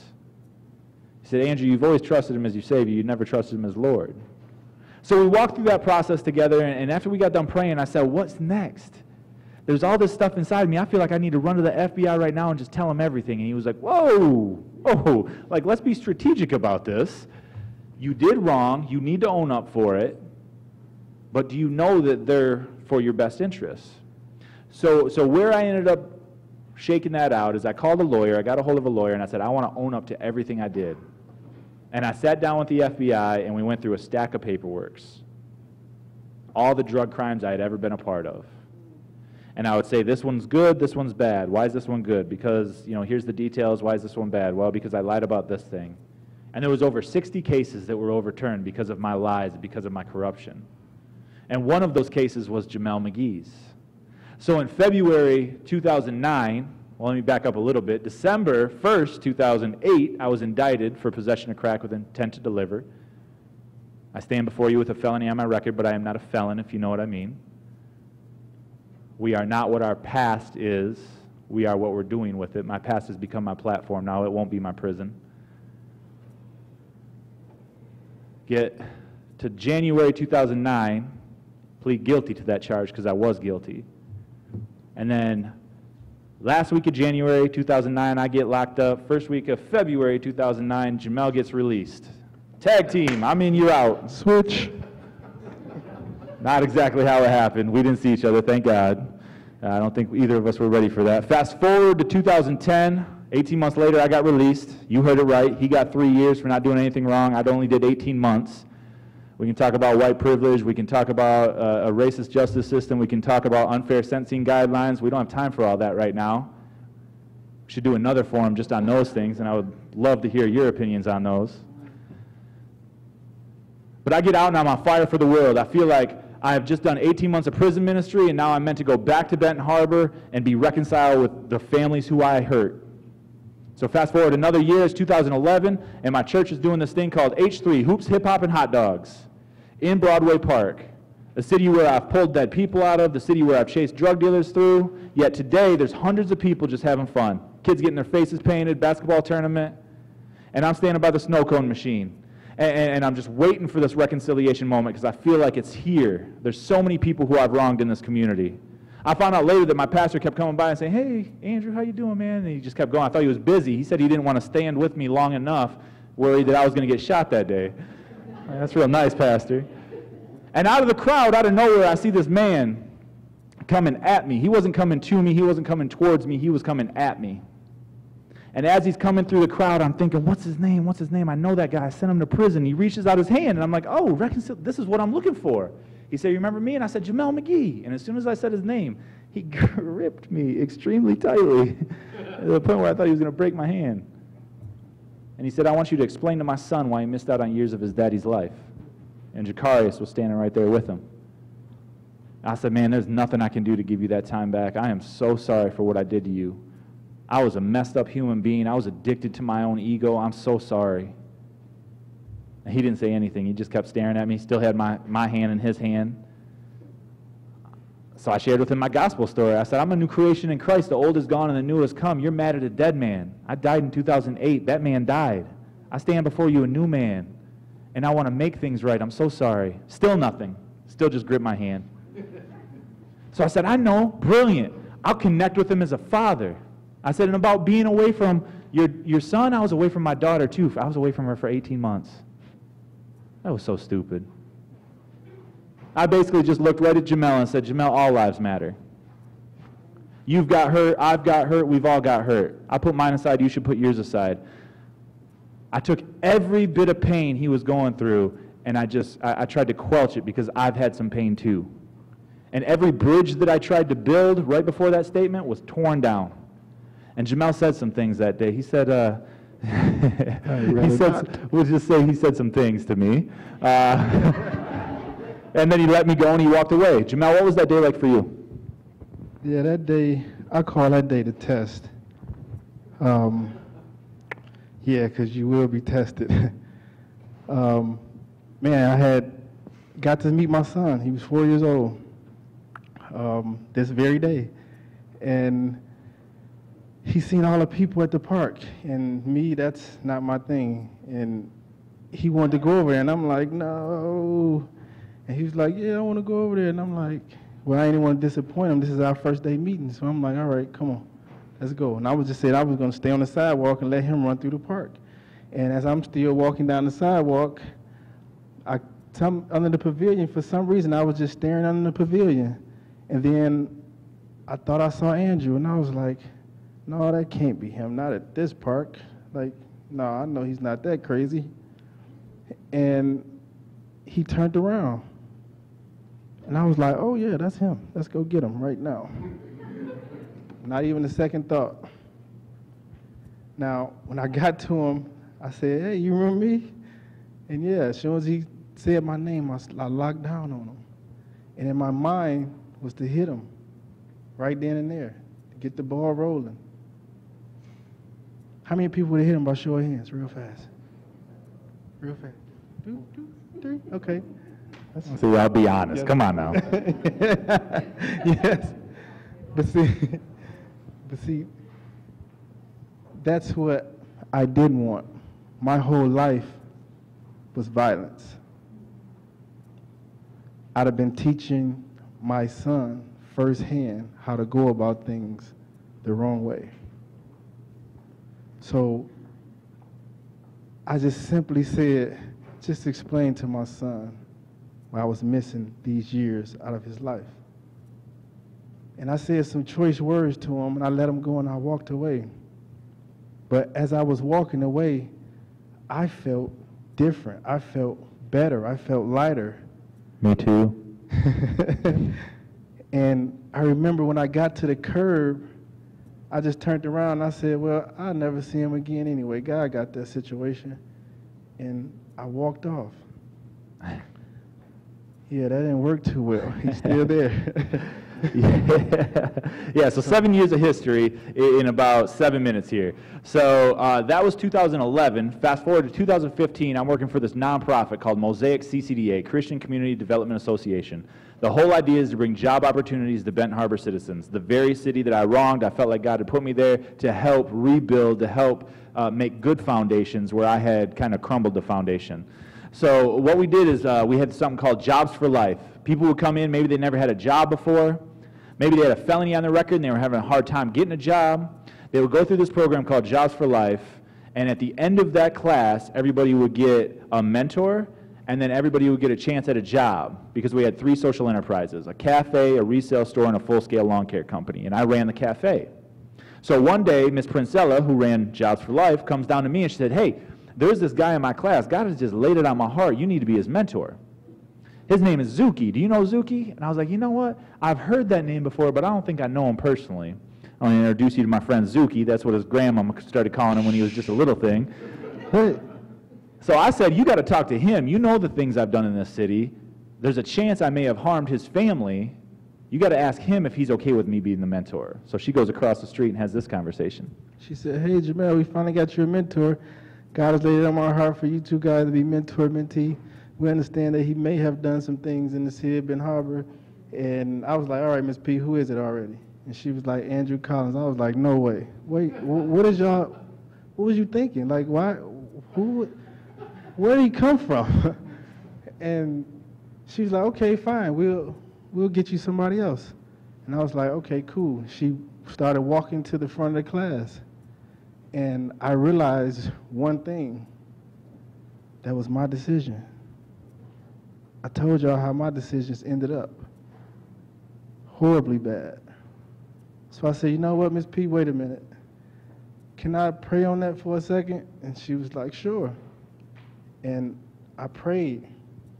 Like, if this, God, is this what you want me to do? Like, because you know what I really want to do. And I opened my eyes, and my book was on my table. And it was a mountain written in words, and it was 2 figures on the side of the mountain, and one was pulling the other one up. And it was clear to me then that this is what God wants. I was seeing him too many times. We had too many encounters that I myself just didn't line up. Could nobody else have lined these things up but God? So I said, okay, I'm gonna have to go through with this. We gotta get through with this. So I said, you know what, Ms. P, I'm gonna accept him as my mentor. And she was like, what? Okay, great. He ready right now. And I was like, Ms. P, I just said yes. I'm gonna need a little bit more time than right now. And I waited about 45 minutes or so, then I come across the street. Yeah, so it's a few hours after I had that initial conversation with Miss Princella, and he comes walking in. I said, hey, I used to be a police officer. I used to do some awful things. So if I've ever harmed you or your family, like, this is my standard template response to people, because I want to apologize. I want to be reconciled. And as I'm saying it to him, he's just kind of smiling at me. So finally I'm like, all right, bro, what's so funny? And he said, we already had this talk. And I said, we did? He said, yeah, Broadway Park. And all of a sudden I'm brought back to that angry guy gripping my hand. And I was like, oh, shoot. Because I'm a Christian now, and that's how I talk. And I'm thinking, this dude is going to wipe me all over this cafe. Like, he came for retribution, right? But then there was a part of me that was like, this is my second chance to apologize, because he didn't believe me the first time. So I just started apologizing. Just started, like, vomited apologies to him. And Jamel was almost offended this time. He leaned away from me. He's like, it's all good. God made it good. You were sorry that day in the park, and I knew you were. And you're sorry today. I get it. I said, Jamel, can we do this mentor-mentee thing? He said, I think God wants us to. I said, can we pray together? Because this is heavy. He said, let's pray. So we bowed our heads and we prayed that God would bless our friendship, that he would bless our relationship. And Jamel got up and left. And a week later, we needed an employee in the cafe. And Jamel needed a job. And in the interview, I remember asking him, like, bro, are you a good employee? Because, like, if it comes to, like, a write-up, that's going to make our awkward relationship a little more awkward, right? And he's like, no, bro, no, I'm good, I got you. Now, pause just for a minute, and let's look at this just through a social justice standpoint, something that I'm still learning. That when we share this story, a part of me cringes. Why was I in a position of power, and he was the one looking for a job? Why was it that when I got out, I was given a car by my family? Now, it was a 2004 200,000-mile something I don't remember with a rusted-out floorboard. It was like Flintstone style, but it was a car that got me from point A to point Z. I had a job waiting for me. Now, it was folding boxes on a farm with migrants who didn't speak English. I didn't speak Spanish, but I had a job waiting for me. Minimum wage, but it was a job. Jamel's family assumed he was a drug dealer even after he was let out, even after the crime was expunged. His support from his family was, here bro, here's a bag. Go get on your feet. There's $1,000 in there. You got to sell it, but like why is that our experiences? It goes so much further than an individual's choice. And to the white folk in the crowd, my fellow Caucasians, we get uncomfortable with this conversation, and we have the privilege to walk away from it. We don't have to have this conversation. But every time we walk away from it and don't step into it, we leave our black and our brown brothers and sisters stuck in it, because this is still their truth. Something has to be done, and what you're doing right here is commendable. Getting together on a Monday night, fighting a thunderstorm to get in here and talking about how are we going to be better than we were 50 years ago. So we started working together. That was a long parenthesis, sorry about that. And at the end of every shift, I'd be like, Jamel, dude, you are a fantastic employee. You make everybody's job so much easier. By the way, do you want to punch me? Because, like, there was a piece of me that knew I deserved it and knew it was coming eventually. I just didn't know when it was going to happen, and I just wanted it to be over with. I don't want to be, like, serving up a latte and I'm out, you know? Like, let me know it's coming, right? And he would just smile, that smile that he always smiles at me. And he said, no, bro, we're good. We've been doing this about 2 years now, traveling and talking together, and now it's about maybe every 6 months we'll be on an airplane. I'll be like, hey, we still good? And he's like, yeah, man, we're good. Because we've learned that reconciliation has 3 parts, and we're walking it out. It's got the apology. I needed to apologize to this man because I had harmed him. I hurt him. And that doesn't just mean personal. That can mean a community. That can mean a police department saying to a specific community, we feel the pain. We lament with you over the pain that has happened over the past. And even though we are not the ones who did it, that is no longer an excuse. I'm not a racist. Maybe my grandpa was, but that's not an excuse anymore. I'm sorry the pain that you feel because of the sins from the past. And just stand in the crap with each other and say, I'm sorry. When a young black man is gunned down by a white police officer, we don't have to have answers. We don't have to ask for body cameras. We don't have to ask for this or for that before we'll stand with our black and brown brothers and sisters. We can just stand there and say, I'm so sorry that this again hurts so bad, and I lament with you.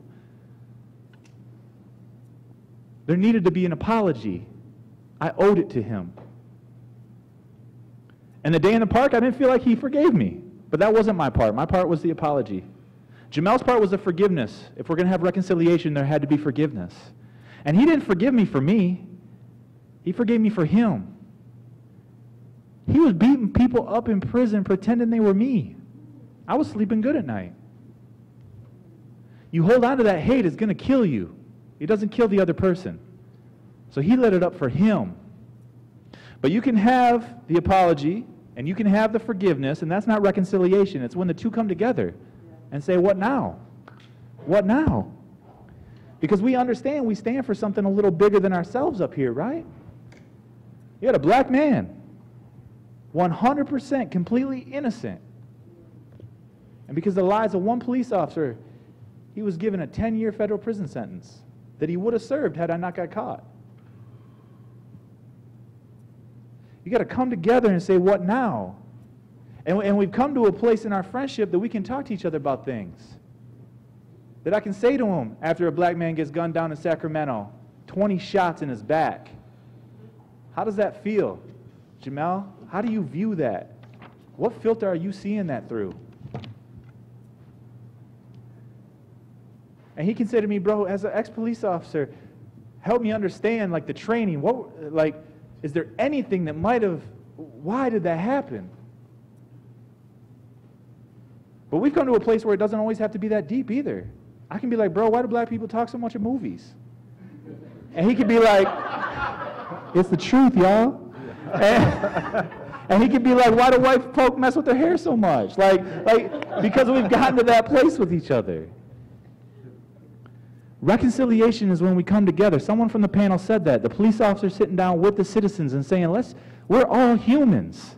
I hear the chief up here talking about, my officers were human. Humans died that day. And I heard my sister up here saying, I don't care what his past was, I knew him as a human. He was a human. And that's where, this is not my black brother Jamel, this is my brother. He is a man who happens to be African American. We've got to see each other first in our humanity, and that's where reconciliation happens. And at this point, we'd like to open up. I don't know if we have any time left. I'm sorry. We do. We do? Okay.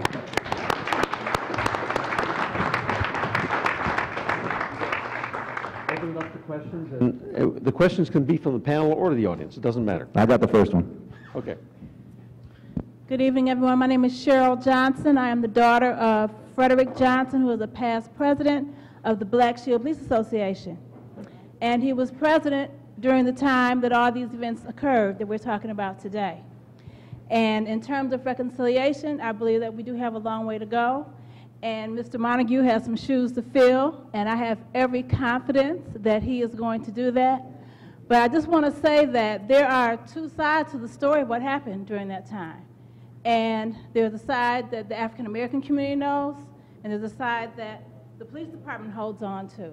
But my understanding from my father, that incident was started by the police. It was started by white police officers who also burned down the Afro set. They started the fire on the Afro set. So we got a whole lot of conversation that needs to be had. We're going to be honest. We got to open up both sides. It's not personal. They're just facts. My father started the police department as a patrolman. Within a couple of years, he was promoted to detective.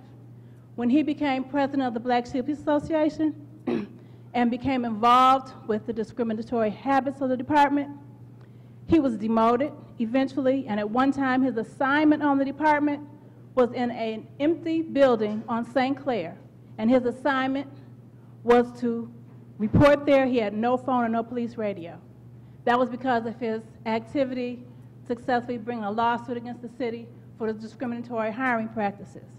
So here we are today, fast forward to 2018. We're dealing with the same issues that they were dealing with in the 1970s. So Mr. Montague has a huge task before him, and as a community, we should wrap ourselves around him and that organization so that they can address again those same issues. Because I believe that had a 137 shot incident or a Tamir Rice incident happened during my father's tenure, the Black Shield Police Association would have called their own press conference, and there would have been unity among us, a critical number of black police officers standing for themselves and standing for the community. And that's all I have to say, but this should just be a beginning.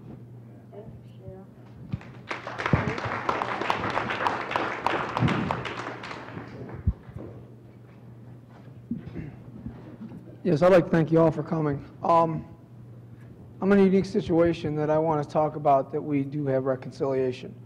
I did 18 and a half years in Ohio prison, and I did it.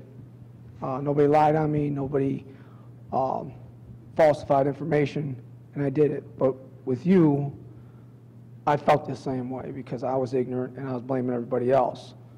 But I had the same coming of understanding of having to take my responsibilities of what had gotten me to that point. Fast forward 18 and a half years, I did my redemption, I did my work. I came out the person I am today and improving, and God did work in my life. Today I am very blessed to work with our community. So I work in a profession where I actually work with law enforcement. I work with law enforcement in this city. I work with people that at one time I saw as my enemy, and they did their job, and they did what they were supposed to. Okay? I work with a population that needs voices to protect them. I'm in the streets with these kids every day. I'm in a community with these streets, and every day. I work with people who are out there every day with these young adults intervening to stop the killing. And I hear things like, oh, they're killing each other, they're doing this, they're doing that. This is a systematic failure. And it breeds the tension from the tension that I felt in this room today. We all hold an accountability for this. Yes, we have to have conversations.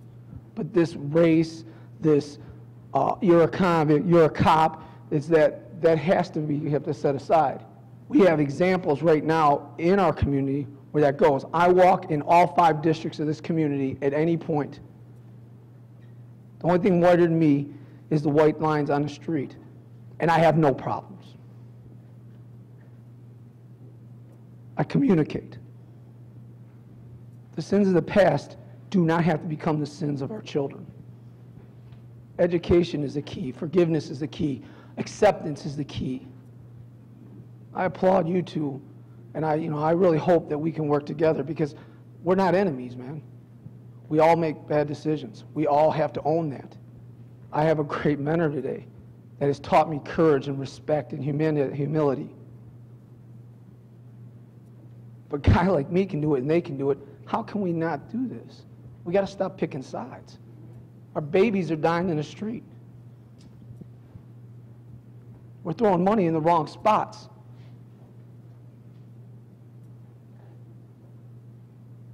This is our problem. It's not a his problem or their problem.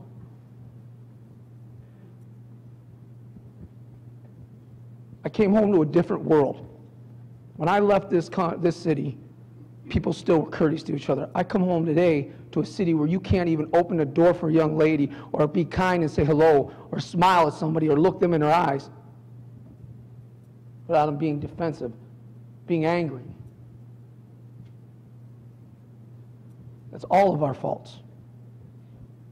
We have to work together. We have to mentor. We have to forgive. We got to stop picking these sides of, well, this was him and this was her. We can do this, because if not, what are we going to live in the rest of our lives? Thank you. Shanoa. Hi, everyone. But I kind of feel like there will never be a true reconciliation, not just because of this, but, well, I do believe there will be a reconciliation, of course. But the problem with generations of now is that kids will never learn to respect the police or look at them as this great person who serves and protects us until the police actually learn to understand us. And I'm not meaning by like how kids act nowadays, you know, how we just stand on the street corner. I don't mean we got drugs, I don't mean we got a gun, we're just standing here. It's just you need to understand the community that you're going to be policing, you need to understand the kids who live there, you need to understand how they act around each other. I'm not saying change your personality to fit your environment, but in a way, that's what you have to do. I mean, if you're a person that is policing and you live all the way out in the suburb and you come to a hood, of course you're going to be on your P's and Q's because you think this is a dangerous neighborhood. Not every kid is like that. Not every kid is, not saying selling drugs or he in a gang or he's probably got a gun on him. Not every kid is like that. You need to know the environment you're policing. You need to know the people who live in that environment or that area. And the second that policemen, whether you live out in Willoughby or whatever, the second you understand that neighborhood, you will get respect from that neighborhood. You will get the attention of young people from that neighborhood. You will not always be on defense mode, defense mechanism all the time. You will be comfortable because you know everyone there. And like he said, boys in our neighborhood need that mentor. So if you're coming here and you're understanding them, they're gonna look up to you. They're gonna understand you like you understand them. And that's gonna make them not go towards that gang activity or go towards that drug activity. We need that. And when it comes down like to the violence and the gangs and stuff like that, even if they're already in it, you could probably take them out of it without having to send them to jail. or arrest them and anything like that. You can take that kid out of that environment. You could probably fix that entire neighborhood, even if they're already in it. You really can, because kids are very influenced by positive things. They just need to see it. That's all they need. They really need to see it. If all they know is guns and gangs and stuff like that, of course they're going to lead into it. That's their number one go-to. This is how I can make money quick, I'm going to do it. If they see that positive influence, I'm going to lead towards that, because at least I'm not going to be dead at the end of the day. At least I'm going to be able to go home and not be worried like someone's going to pull up to my house and shoot up my house. That's what we need. We need understanding. As soon as you understand, it's going to be like a floodgate of just positive vibes in that neighborhood. That's really what we need.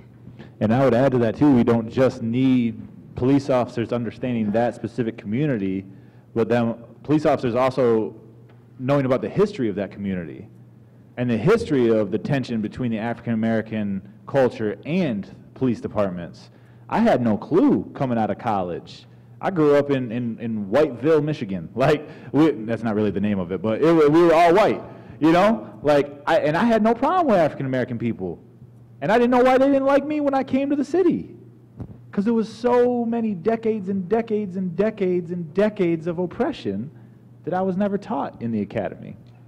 Again, doesn't make my actions right, but I probably would have led differently when I entered that community. Let me just say one last thing before I ask everybody. Because we've run out of time, here's what I'm going to do. I'm going to ask each of our panelists in less than 1 minute, including the two of you, to answer the following question. Where do we go from here? In other words, what are the lessons that we have learned or that we must learn, even if we haven't learned them? We're going to start with the sergeant. Shanoa, with all due respect, you already got yours.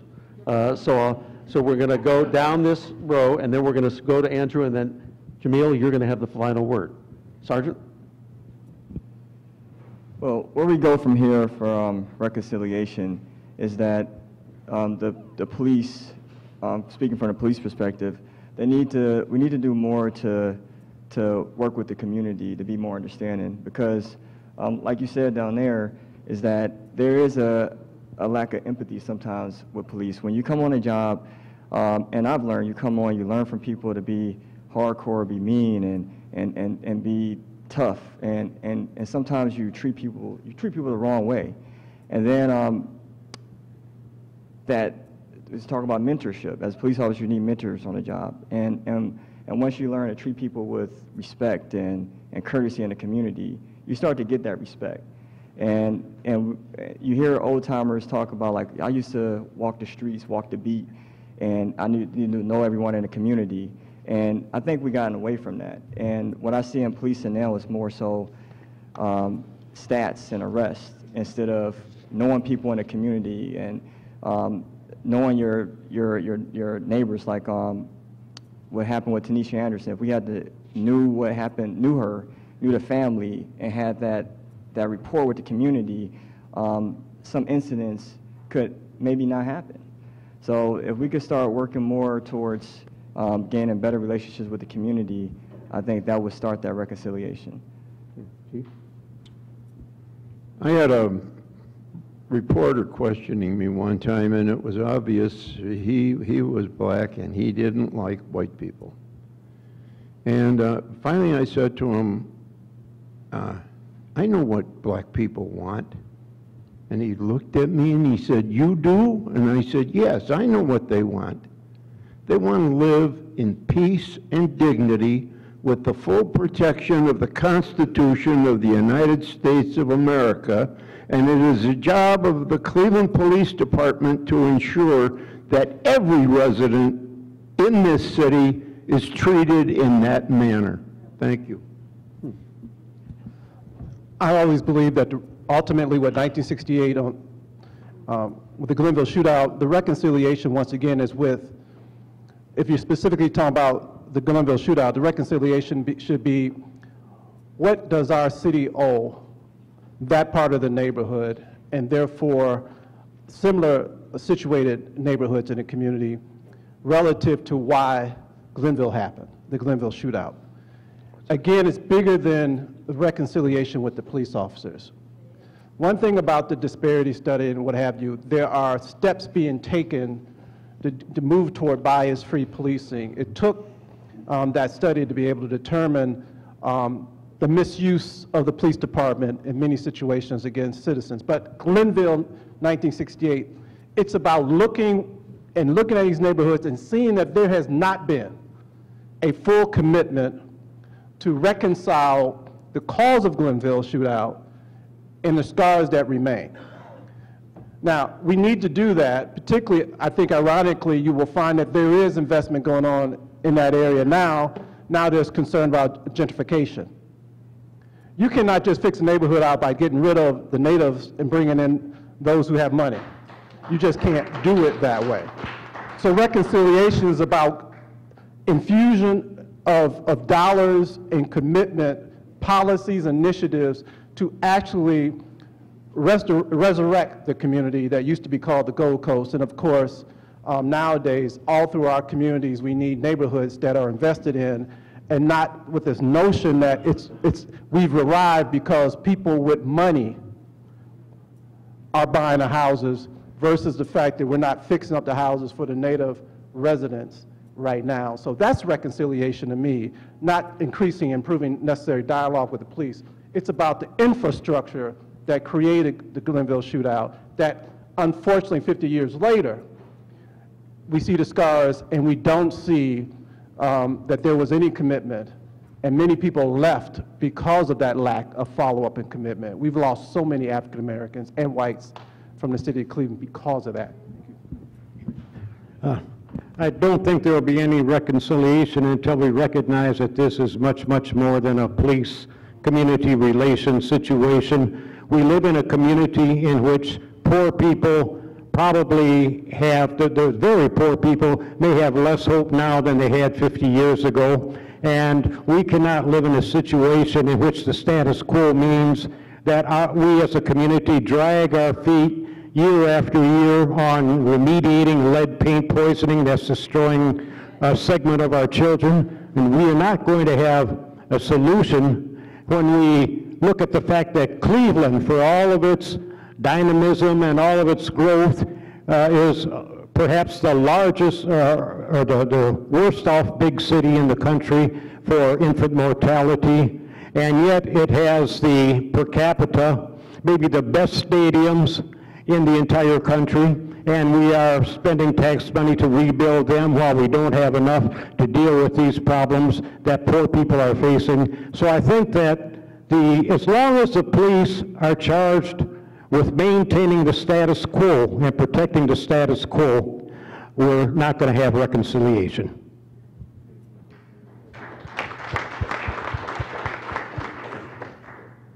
I think that to move forward, we need to be truthful. In South Africa, taught me anything.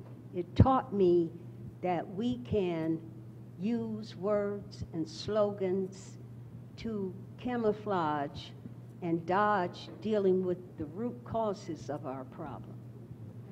Truth and reconciliation in South Africa has resulted in black people getting a flag, but the power dynamics have not changed.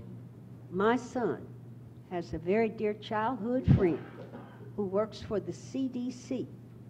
He goes there all the time.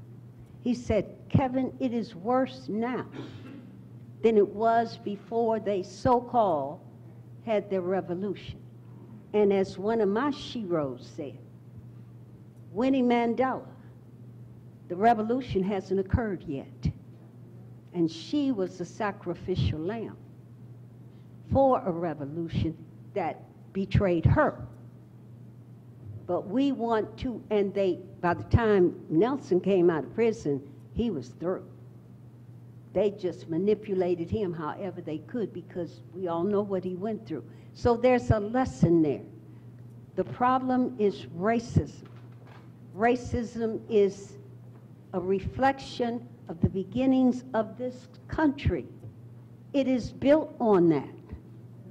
The norms and values of the country perpetuates white supremacy. And all the institutions were created to maintain that. That's what you take the oath to. You know how you raise your hand and I swear to protect and serve? Who are you protecting and serving? What are you protecting and serving? It's not us, I'm sorry.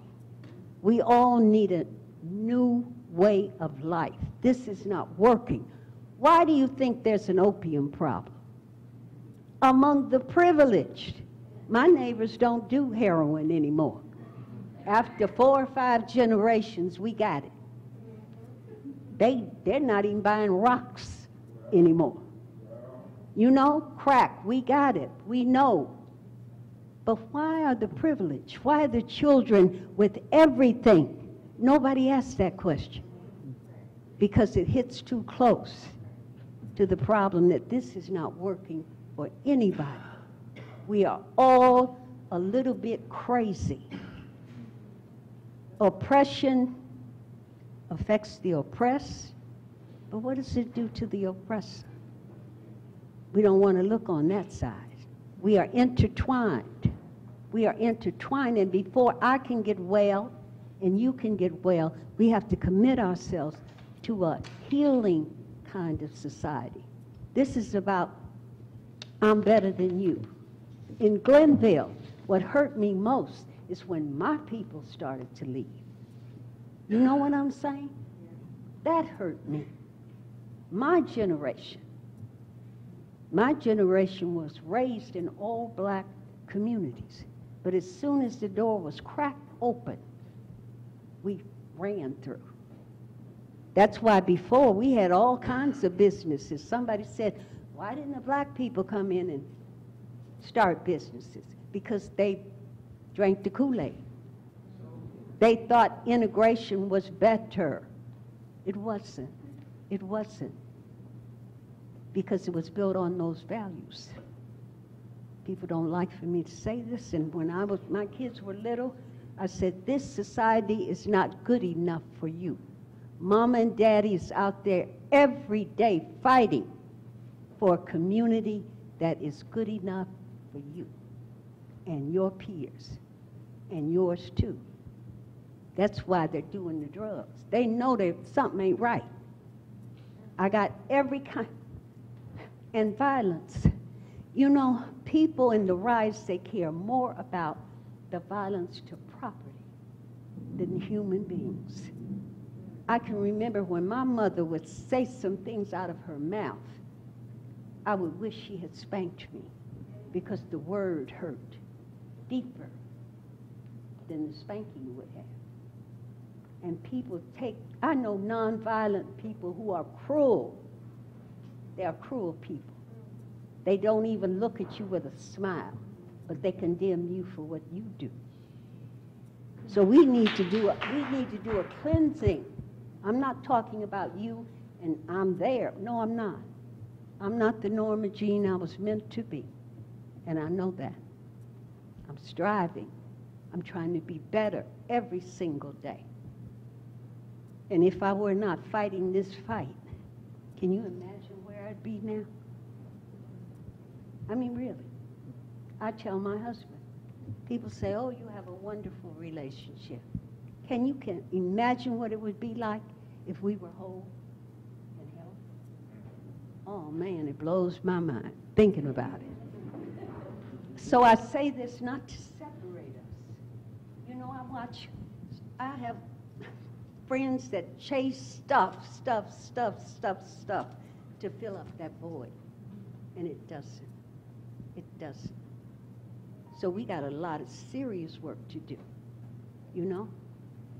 A friend of mine said, if you want to see God, look in the mirror.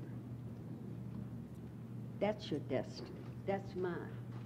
You know what I'm saying? So that's the kind of world that we need to be striving for, not to get in a position and get some degrees and go live in a big house in a swimming pool and then be there and look around and say, what now? Pass me the Coke. You know? And I know. I could have had all of that. Scared me to death. Scared me to death. So, you know, this is lifetime. Lifetime. And we've spread this sickness all over the planet because people who perceive themselves to be white see the demographic shift. So they're fearful. They're going to treat us like we treated them. Do you think we're that stupid after all the hell we have been through? You know what I'm saying? We're not going to make that mistake again. We made it once. We're not going to make that one again. And I'll leave you to think about that one. I got to go.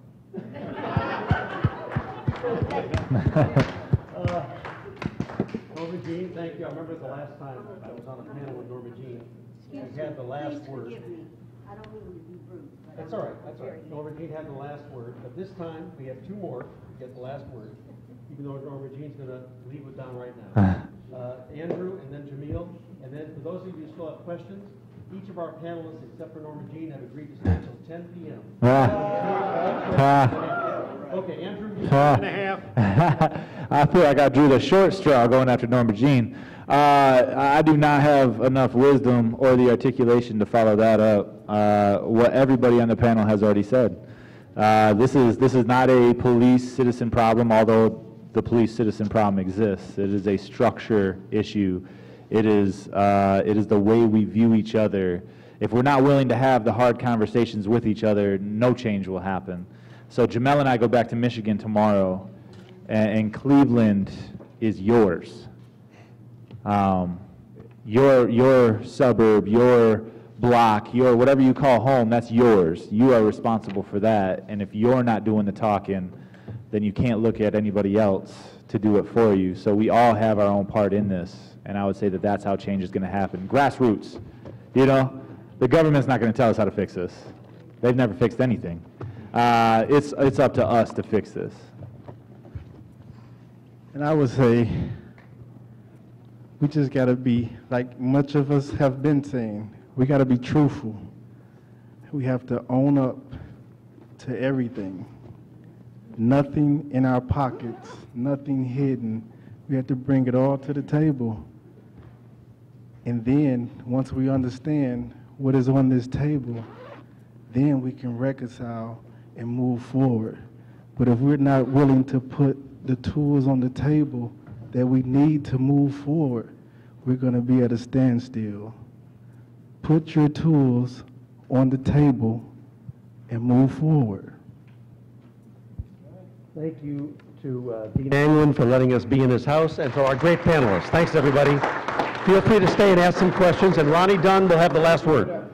I want to first thank all of our panelists, thank our guests, Andrew and Jamal. Thank you, Jamel. Thank you for coming. I heard these guys back last winter sometime, and I told them, I got to get you back here. So here they are today.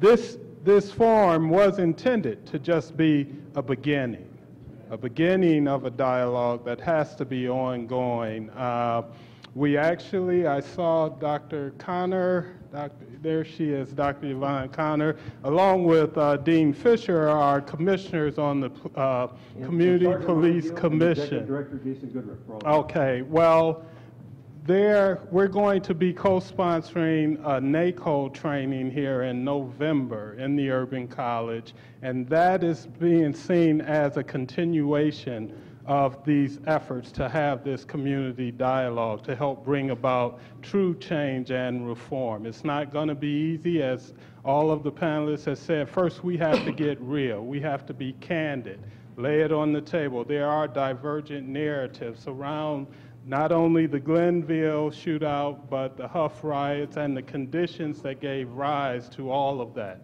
As we know, it didn't happen in isolation. There were riots and uprisings across the country during the 60s. I was just reminded of a quote that Dr. King gave 7 months before his assassination. He challenged the American Psychological Association by saying, America's poisoned to its soul by racism. But the Negro wants the social scientists, and I take this as my creed, wants the social scientists to, quote, tell it like it is, because white America has appalling lack of knowledge and ignorance about the reality of black life in America. So myself as an academician here in the Urban College, those are the things that we strive to do. And I think these forums are a perfect platform to begin to raise those issues up, put them on the table, and let's deal with them. So with that, I'd like to thank also my co-sponsors, the Cleveland Police Foundation, the Black Shield, the NAACP, who else am I forgetting? We had some other co-sponsors. But anyway. The Cleveland Police Commission did not co-sponsor, we are now, so I have to mention those. Okay, well, okay, the Cleveland Police Commission as well. But thank you all for coming out, and let's go, when we go back to our homes, our neighborhoods, let's spread the word. We have to get more people engaged in this process. The Police Commission, the consent decree, they aren't going to do it alone. It takes us, the community, to really bring about change. Professor, one last thing. Andrew and Jamil's book Yes. is on sale right over there.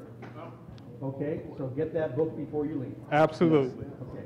Thanks It's a powerful read. Yes.